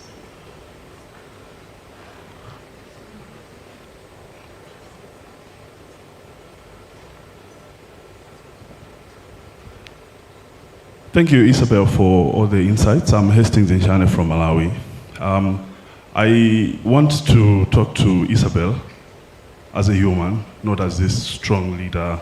That and, she is. you know. Yeah, so at some point I proposed somewhere that as founders, maybe we need a room where we can just go and cry. Because we live in a society where everyone wants us to be strong, to act strong, and wear this mask where we have everything figured out. And I wanted to understand that side of you, that human side, that weak side of you. Have you had those moments? And can you take us through how you have been, able to navigate, such low moments that you have had in your entire leadership journey? Thank you. Yeah. So for people who knows me, they know I really cry easily. So I don't think I need a room to go cry, because cry is part of how I deal with my emotions and make it easier. And I know crying is not a gift many people have, but for me I consider it as a gift. Okay. And when I look at those moments, I think for me the most difficult years were the beginning, because of all the rejections, of all the no's. You don't fit, you don't know. It won't work. Even one day a guy told me, whatever you are doing in Solid Africa, this ship is gonna, it's gonna drown, it's gonna shrink, it's gonna be destroyed. And I remember that sentence, to a white guy from South Africa doing a consultancy for another company, having the audacity of resuming many years of what you do. And literally we were 30-minute meeting, it was not even an hour, and just conclude that. So either you go back and you cry, but also I've learned by cracking a lot, tears don't change things. Tears don't change things, they make you feel better, and then you can think. But at the end of the day, what your tears and crying should bring is the absolute perseverance that you will be able to do this and succeed about it. Because I don't think that the issue is like looking at the target, am I gonna reach the target? Once you ask that question, there's a guy who said that, is that you are already missing the target. You have to look at the environment and know you're gonna reach the target. Yeah. And be sure about that. And for all the moments, I think crying is good, and I think what is good also is to have a community. To have a community of people that are doing the same thing, going through the same things, where you can go and just cry and just talk and not be careful about the word you're gonna say.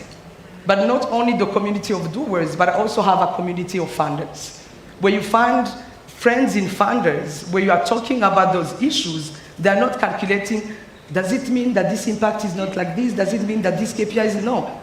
Somebody where we're talking human to human, because failures is not, I would say failures is not only for the doers. It's also on the other side. So what I would say, cry as much as you want, and make your cry be the motivation to do better and succeed. Thank you. Thank you, John. I think we can squeeze in one last question, because there's a lady whose hand went up and was up for a really long time. And I used to be that girl in school. There is the lime green. Yes, it's Yes, you. yes, You can ask your question. Please pass the mic to her.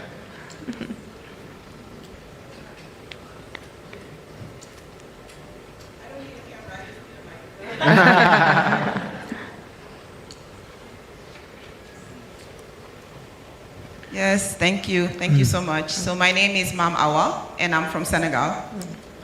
Busi, I'm a big fan of your talks, so it's a pleasure to be in this room today with you and hear you live. Isabel, I'm extremely inspired by everything you have shared today. So that's why I kept raising my hand and refused to put it down.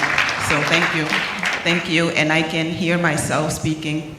And I wanted to come back around the concept of innovation, because on this continent, we talk a lot about innovation, and I wanted to get your view on that. We talk about innovation while we still need to solve for the basics. And what I mean by basics is access to healthcare, access to food security, access to clean water, access to energy. I can keep going. Those simple things that are required to maintain human dignity. And yet, we often talk about 5Gs, technology, and a bunch of other things that are quite innovative that should be enablers, right, to allow us to accelerate the development of this beautiful continent. Vusi, you came back to it, the notion of the Z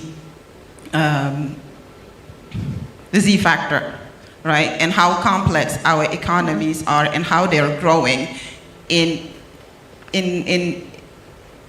light with the increase of our demographics. Sure. And we have a very young demography. And when I say that, in Senegal, I became conscious of that in Senegal, and I'll end there, in 2022, when we first won the World Cup. When all of those young people were outside, welcoming our national team. It was a celebration, but for me, it was a wake-up call of what are we doing with all of these young people? How are we enabling access to opportunity for all of these young people? So when we talk about now the concept of innovation, Isabel, my question to you is, what is your view? What is your view on that? Because oftentimes funders also, they will bypass your project because they don't find it innovative enough. Innovative compared to what context? Right? So maybe coming back to you, just what is your view on innovation? What does innovation mean to you? Thank you.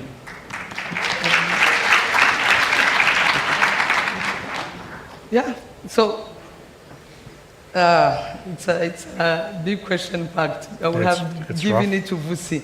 So when we look at innovation, how I understand it, for me innovation, and I think sometimes when we look at innovation, we're looking at AI and technology and things like that. For me, innovation is how can I make it better, quicker, more affordable, more accessible, more available. And we can add on adjectives. And if it doesn't, I think we can't separate the basic needs with innovations. I think we can say we're gonna focus on making sure that people have food without innovating. So innovation is embedded and inherent to who we are as human beings, to who we are in our thinking. So I think the question should be, why are some innovations more exciting than other ones? And mostly the ones that are maybe covering those basic needs. And that should be the bigger question. And I don't have an answer to that. I think that's what goes to, what will we change in philanthropy? Because at the end of the day, the ones giving the money drive also on the agenda. And I think it's right time that the people doing the job on the ground drive the agenda, and the funders to follow the agenda of the one on the ground, but it's done the other way. Because the people who have the money do their grant proposal, their pledges, this is the strategy we want, and then we're gonna follow that strategy to give money. But on the ground, sometimes the problems are different than the strategies that have been put into that. Then you don't fit into those. So I think it's, how can we reverse that proposals are done considering the issues that are made on the ground? And that's why we need more Africans, more voices represented in those foundations to be able to have strategies that are really tailored to the needs that we are having on the continent. Can I, Isabel, with your permission, I'd like to just add something to what you just said, because I think it also speaks to the question the gentleman asked. So, not everybody that has a purse is somebody you should be taking a no from. My experience has been, it's a lot better trying to find people who are mission aligned than people who are capital aligned. Because when you've found the right group of institutions and people who are mission aligned, the capital is consequential to this. But when you're trying to get a project going, or you're looking for the and you're talking to, because the other thing we do, especially when we're capital raising, we're taught this terrible art of talk to everybody. Yeah, don't do this. right? They're going to DD you, DD them. Are these people I should be talking to in the first place? Isabel mentioned my country, so I can't leave that unchallenged. I know. But I know exactly what you mean. Fantastic. I know exactly what you mean. There are often a group of people who think because they went to a McKinsey presentation that they can tell you what you know. And they come with all the fancy graphs and all the fancy slides and the pie charts and the bullshit. But ask them, which of your hands have actually been dirty with this problem? Where have you, Senegal. Have you been to Dakar? Did you visit Goree Island? Do you know what Goree Island is? Have you seen the door of last return, of no return? So what do you mean you want to tell me how I'm going to be deploying projects in Senegal? So this is the point you were making earlier about we need to change the conversation and the power dynamics. Like, I'm happy to respect the fact that you have the purse. I need you to respect the fact that I know what I'm doing. And if it is your view that this is not mission aligned, that's fine. But you have no place telling me it's not going to work. You are not God. Right? And I can't tell you how personally I have heard messages from people who've had messages from people telling people that they will never meet with you again because they said you're arrogant. I'm not arrogant. I'm just very clear on the work. Like it really just isn't personal. You're employed, you're an administrator, administer. Okay? Fill in the spreadsheet, tell me yes or no, but you have no business trying to play destiny helper. That ain't your gig. Right? So I think the other thing we need to do, my sister, is just trust the mission, trust the work, trust yourself to deliver that work. And also trust that you know. I'm willing to be educated, I'm willing to be edified, but I'm certainly not willing to be told that this is not going. The world is littered with innovations that somebody once upon a time said was not going to work. And then I'll say one last thing, just one last thing. Africans have to truly believe in the value of ideas. Ideas matter. The chair you're sitting on was an idea, the device you're holding, an idea, this convention, an idea. Everything starts at ideas. And it's almost as if the rest of the world is given the permission to imagine but us. The minute we get to an idea about how we can execute things, we're given all of these structural reasons why the thing is not going to work. So trust it, trust yourself, execute on it, go about doing it, cry if you need to, but do it. Do it. Another round of applause for Isabel Samariza. Thank you. Make some noise as they step out of the stage. Thank you so much. Thank you.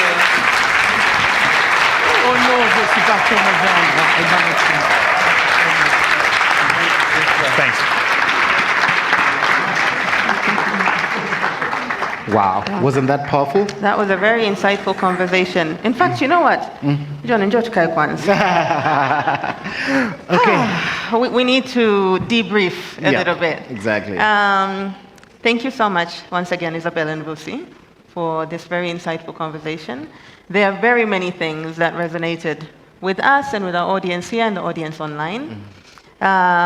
You know, my first site visit to Solid Africa, I cried. Wow. I also felt like crying Isabel. Just from hearing from her right now.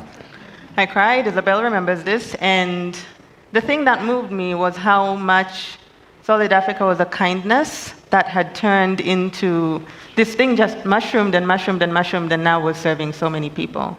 And to see the person who embodied that kindness now here speaking so powerfully, it just means that's always who you were, Isabel.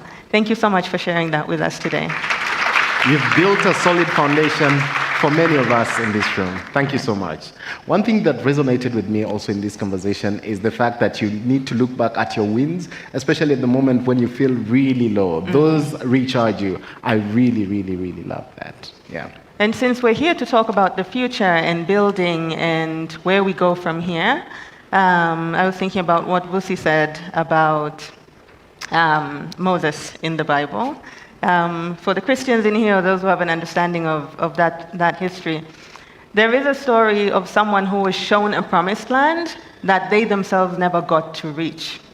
They died before they got there, but they were shown it. And I think that applies to a lot of the work that many of you do in here, where, sure, some of the problems can't be solved in this lifetime, but you have a vision, you're all visionaries, you can take the first steps and pass on the tools to the next generation and so on, in the spirit of the next beat, which is why we're all gathered here. Not so? Thank you, sir. Yes. And that means that we are really ready for the next beat. We really are. The next beat because does not we're building stop for here. now and the future. Exactly. Yes. So in that spirit, we have something to show you in line with the next beat. It will be coming up shortly.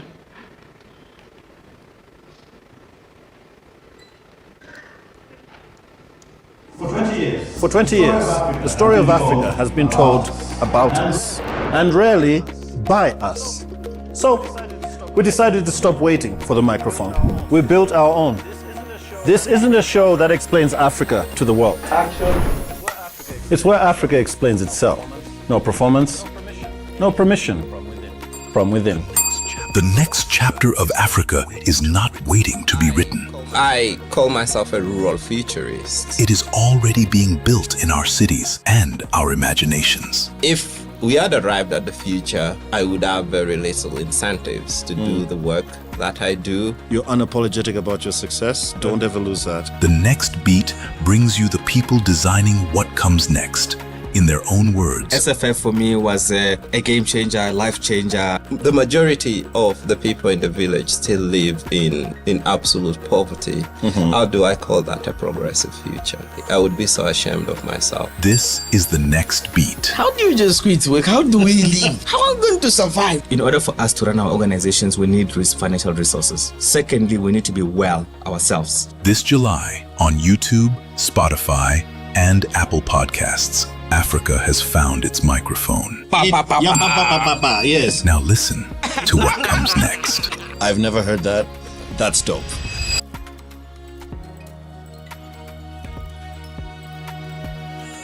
Thank you so much. Please like, subscribe, and the channel will be live. You'll be getting to know the details of how that goes. Yeah. So to wrap this glorious morning up, Dedo and Martin took us to the past and to the future. Vusi and Isabel have taken us through sustainability as we build homegrown solutions to our problems. And now we're going to have El Safan wrap all of this up in some creative words. When he is done, please do not get up and leave, for there will be a group photo, and the team on the ground will guide us on how to do that. So enjoy the performance, and thank you so much for joining us this morning and opening Segal 2026. Have a great day.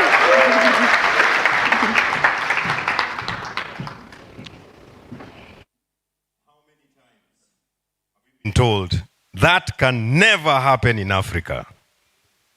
No, that happens in other continents that have this or that. How many times have we been told, manage your expectations because this is Africa? How many times have they expected you to play small so that you can fit in their limited frame of you? Our people are the stories they tell about themselves, meaning they become what they keep telling themselves, meaning what we speak about ourselves becomes who we are, what we are, and how we are. All illustrated subliminally through the edges and in between the lines we recite daily to the details of the next generation we prophesy. So I beseech thee, listen to the old prophets deeper than the seeking of a recitable quote. A footnote to close some meaningless debate because the lather will get lost. Instead, swim in the clarity that they sought to bring forth that our future may be called out. Africa does not need a savior. Africa does not need a savior because we refuse to be saved. Because that will always relegate us to the status of one who needs to be saved. Aren't we tired of our common sense being swept under our feet? We are not dudes and damsels in distress. This is the land of Wangari Maathai. We are the dudes and damsels who will clean up this mess. All the way from the sick and downtrodden systems of our thinking to those among us who'd rather swim with swine at the expense of their own kind. Our people are the stories they tell about themselves, meaning they become what they keep telling themselves, meaning what we speak about ourselves becomes who we are, what we are, and how we are. Therefore, may we speak from the depths of our pain to bloom in glorious wonder of all of it. These dreams that we have cast in these moments of hope, may we speak into the ground to blossom into all of it. May we speak from the breadth of our needs, from the breadth of our needs into the brilliance of our ingenuity. From this generation to the next, may we groom our acuity. May we speak from the frustrations of the external and even of our own making. And even of our own making. All the way into a reset that we may rest in a state that best suits the present. After all, if the possibilities are present, yet the present is yet to match its presence, then it must mean that what we are present must evolve. What we say about ourselves must evolve. If we are going to be something we have not yet seen, we must resolve to tell new stories.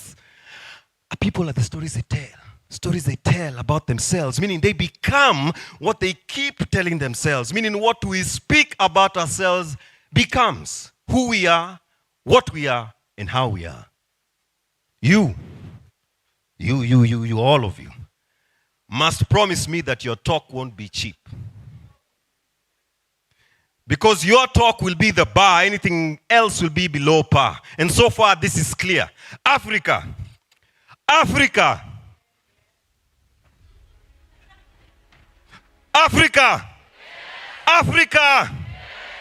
we are the ones that we've been waiting for. But we must be ready to answer the call. Then turn it all into a rallying call. That the seed may grow into a mighty flow from an individual into a team in tow. Our people are the stories they tell. Stories they tell about themselves. Meaning they become what they keep telling themselves. Meaning what we speak about ourselves becomes who we are, what we are, and how we are. Africa's story is being rewritten. Wouldn't it be great if we told it? Now, I can't do it by myself. Now, you can't do it by yourself. We have to do it together. That's the story that must be told. Buckle up, my good people. We are almost there.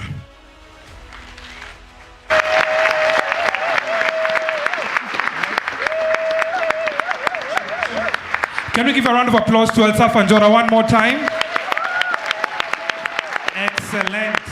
So we're going to do something really big in Nairobi. We're going to take a group photo. So I'm going to ask everyone to come on stage. We're going to clear the seat.